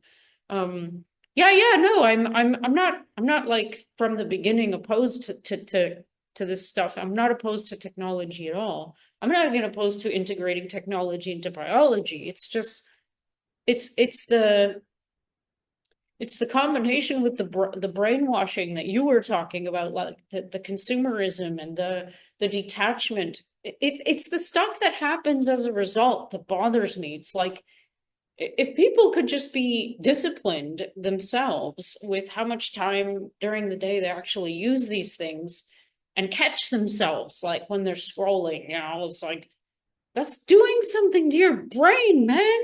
And it's also taking you away from the stuff that would be happening if you weren't like this, or if you weren't like this. You'd be looking up, and you might be engaging with somebody else, and you might have an experience with someone who might change your life that day. And it's really like that. So, and it's happening on a global scale, and everybody's just kind of like, nobody really cares, or I don't think it's that people don't care. I think that they don't understand. It's not trivial.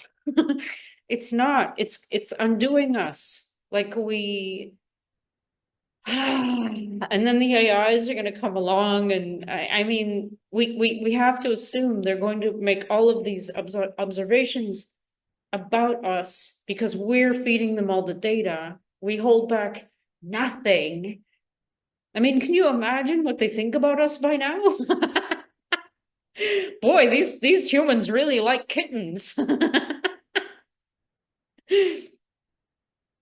It's do you think it's just like people are just too busy to notice that the world around them is changing? And do you think that that's a part of like the design, right? Because it seems like a lot of what the elite or the issues of the world, a lot of it continues happening because people are just too busy to be aware, right? Like I forget what story we were talking about where I'm like, the OpenAI story. I'm like, I haven't had time to look into that. Like that's the majority of people haven't had time to look into anything, and they're just too busy.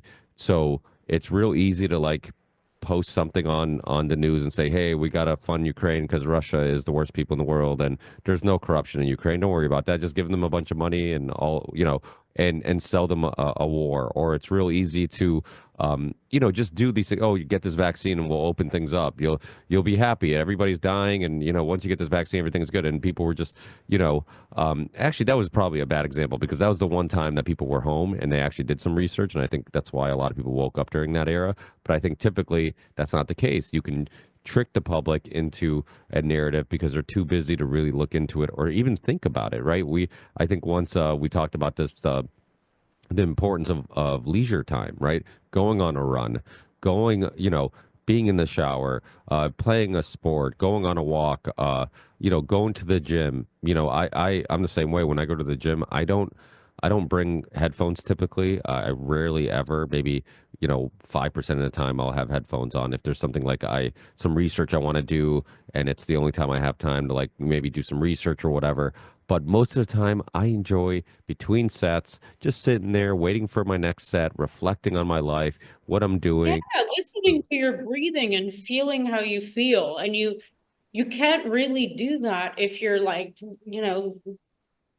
headbanging to Tool. I mean, I love headbanging to Tool. I love, screaming Maynard's lyrics, but it's like that's that. That's like my I want to rewire some brain stuff here, and somehow Tool does that for me. But like that's that. So the bodybuilding experience is like yeah, it's like to me it's obvious. Like I want to hear and feel and tune into that, especially now that I'm getting to be an old lady, because it's like things aren't working the way that they used to.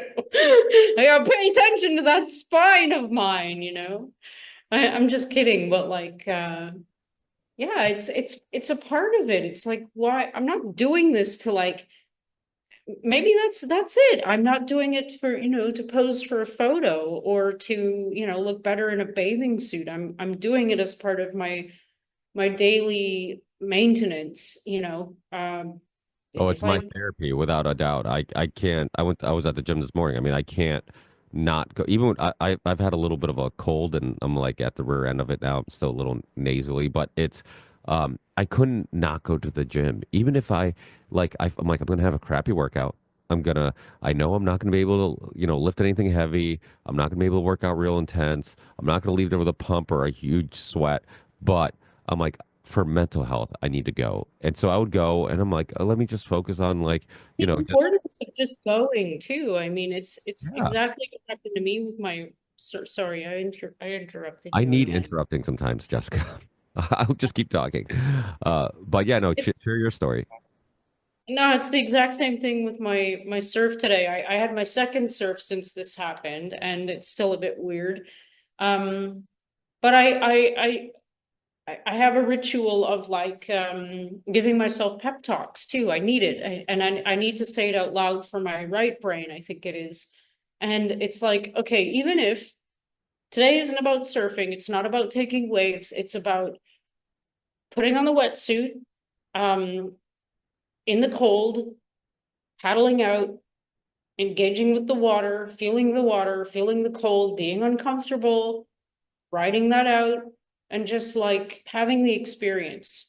Because I'm really competitive and I'm way too hard on myself, and I'm like, I'm very aggressive when I get, into surf mode, which is probably why I'm good, but whatever. It's also something I'm working on.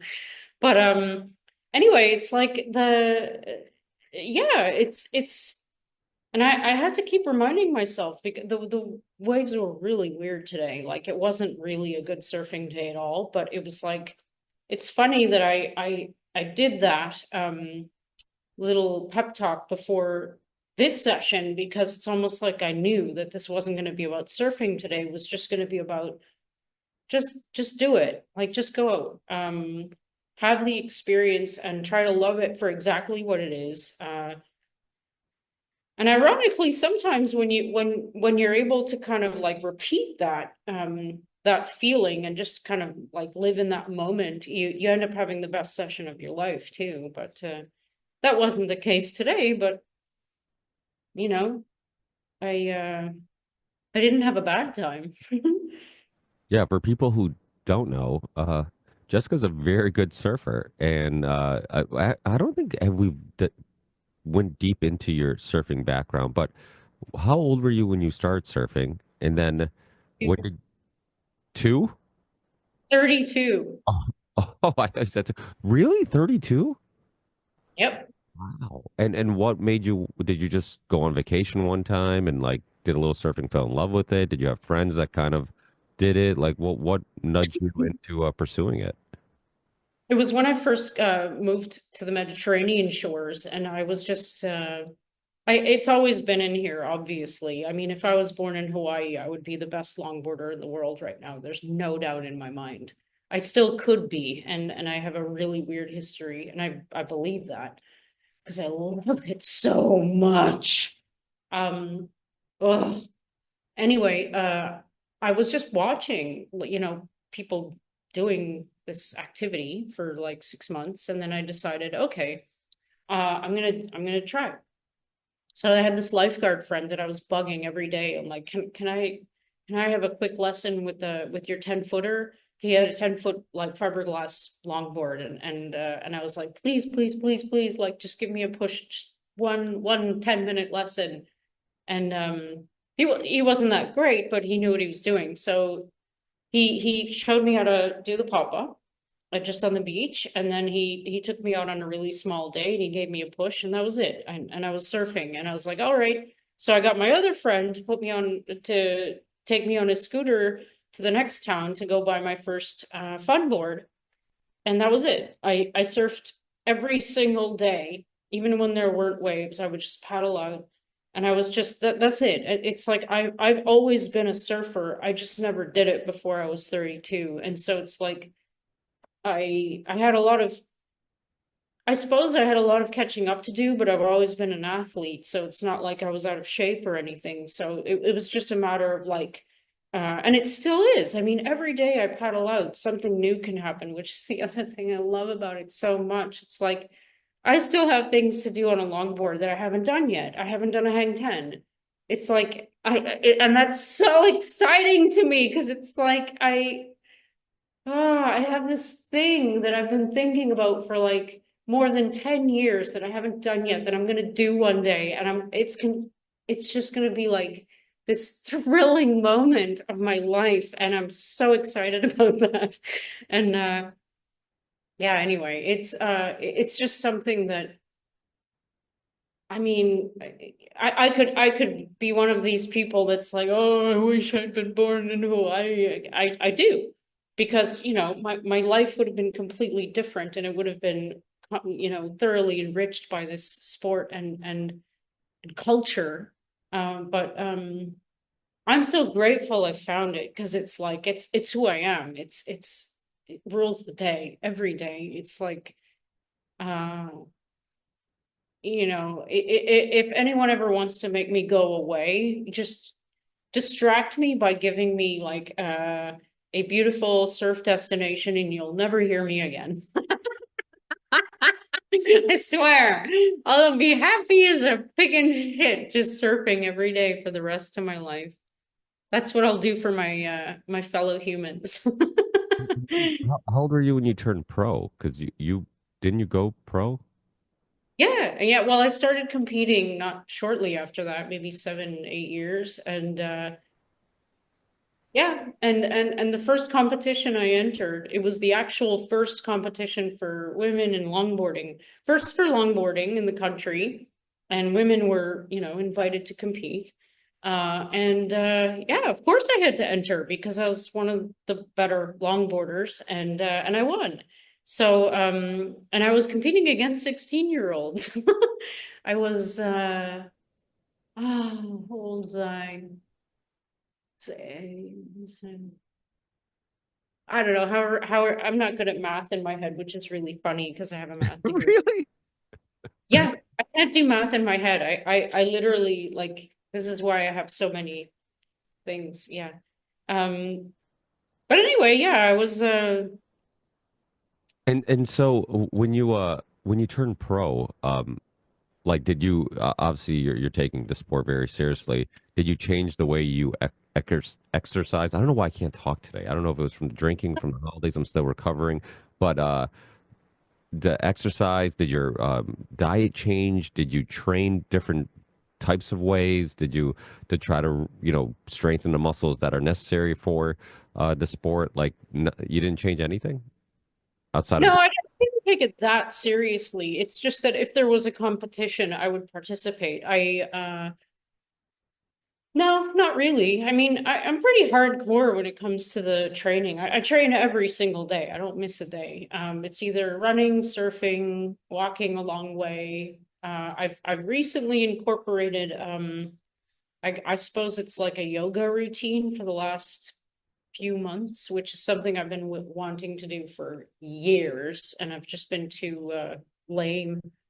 But I had to push through it because it feels so pointless to me. But the benefits, holy crap! The I increase in experienced, flexibility, strength, I've holy. experienced the yoga where I'm just like, there's tons of benefits, but it does seem so pointless. It's like like, how do I convince myself to just like hold a pose and just, I'm like, I stretch before every workout. I stretch before I go to the gym, but I not to that extent and not focus on that for that long. And there's so many benefits from like, like you said, like preventing injury, your flexibility. Yeah, As you get older, yeah. you tighten up, and that's what's gonna, you're gonna get hurt because of it. You're gonna pull That's it. exactly why I'm doing it, because I want strength and flexibility to increase. And it has. And I feel it every single time. I only do it for like 10-15 minutes, and it's not yoga. It's just like it's body extensions and like balance. That's more what I would call it. And but I can feel like my spine is a little bit more like this. I feel like my hip flexors are a little bit more open. I feel like my balance is crazy now. Like one of the things that I do is I go right up on my toes. Like not ballet toes, but like right up on my tippy toes. I can't do it, but here, like, like this.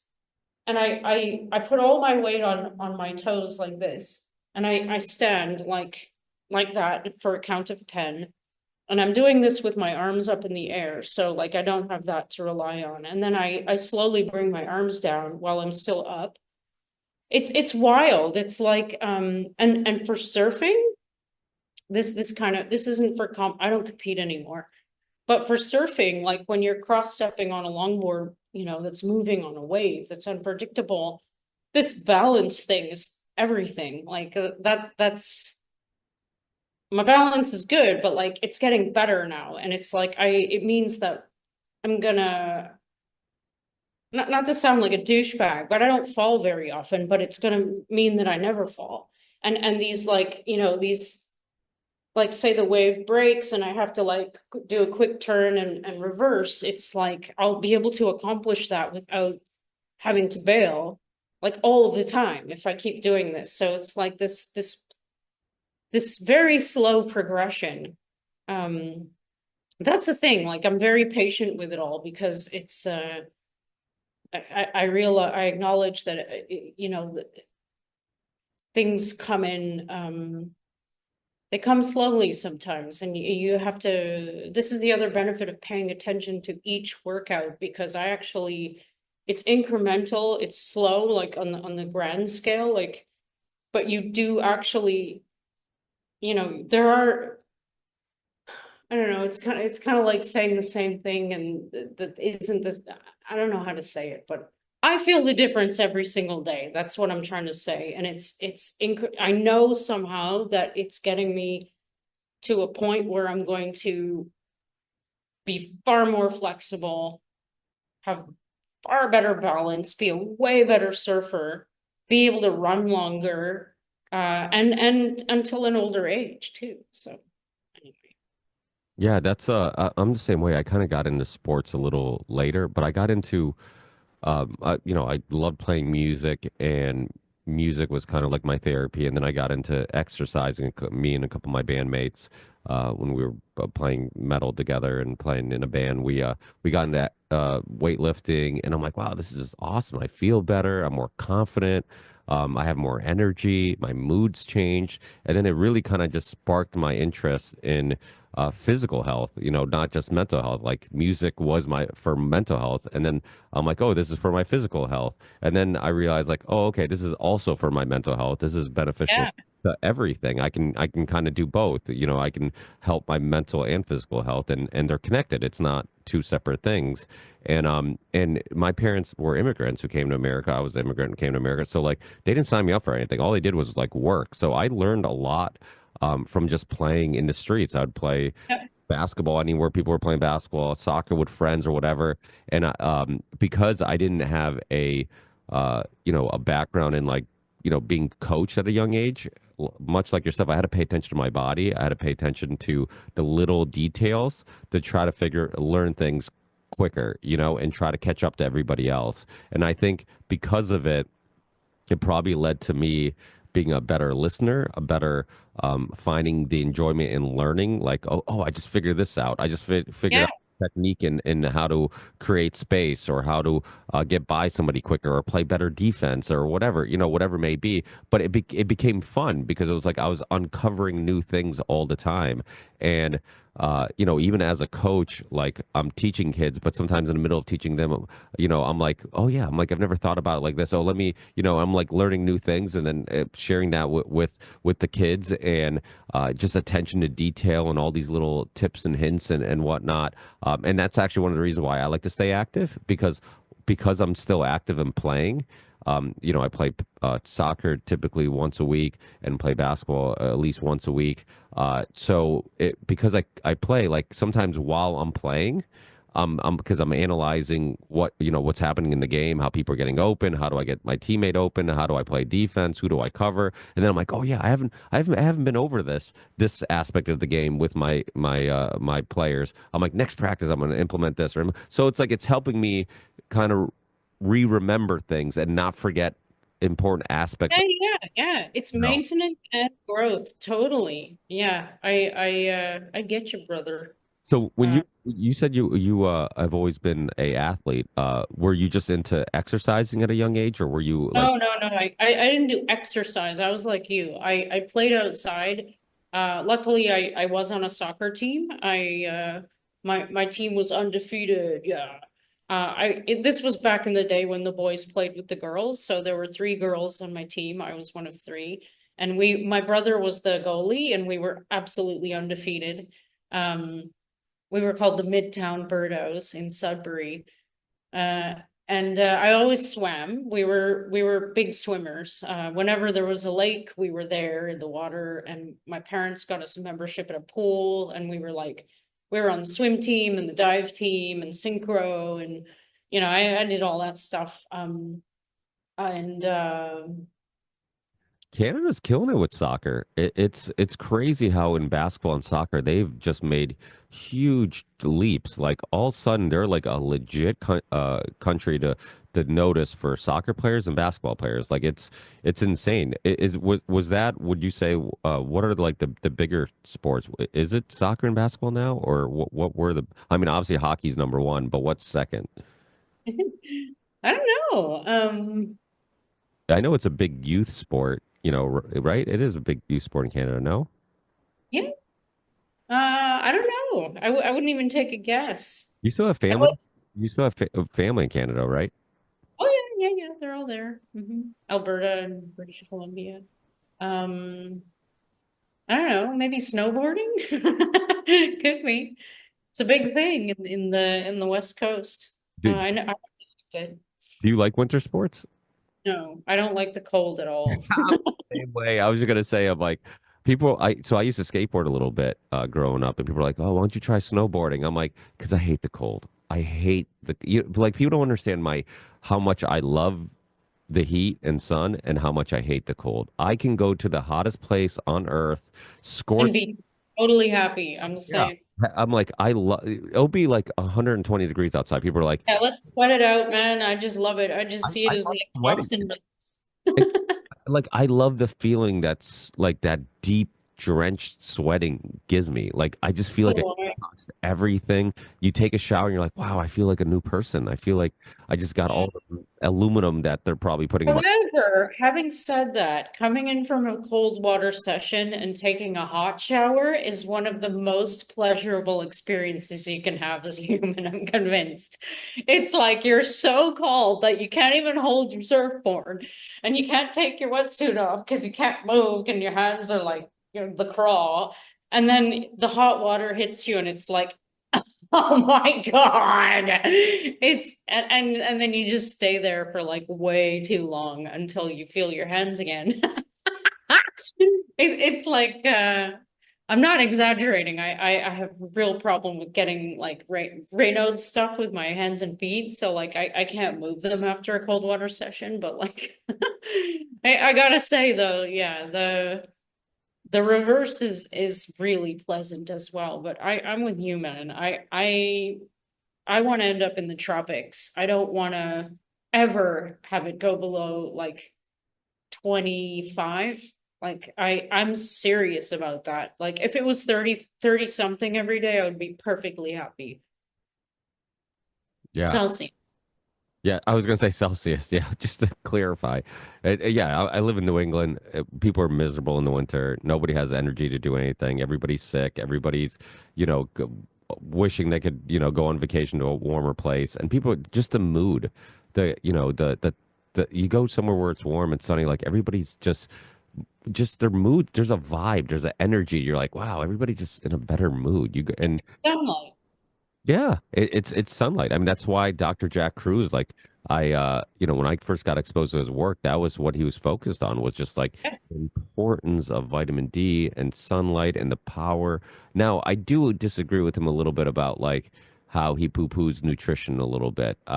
He does act like it's not, well, I don't know if maybe I'm misrepresenting his stance, but he's talked about a lot of the nutritional diet gurus, and he's like, oh, like they want you to focus on this and that, but he's like, sunlight is more important than all that. And maybe he's right. Maybe it is the most important. But I think a lot of our chronic illnesses and why much of the world's unhealthy is not just a lack of sunlight, but it is also nutrition. And Oh, of course. I mean, yeah, if you can have all the sunlight in the world, but if you're putting poison in yourself every day, you're definitely not going to have beneficial effects, or they might not be outweighed by the sunlight. But the sun, I agree, it's the most important thing. I mean, it recharges your batteries. There's no other way to say it. And if you combine like being out in the sun and exposing as much skin as you can without sunscreen, and that's what I do. I'm not promoting anything.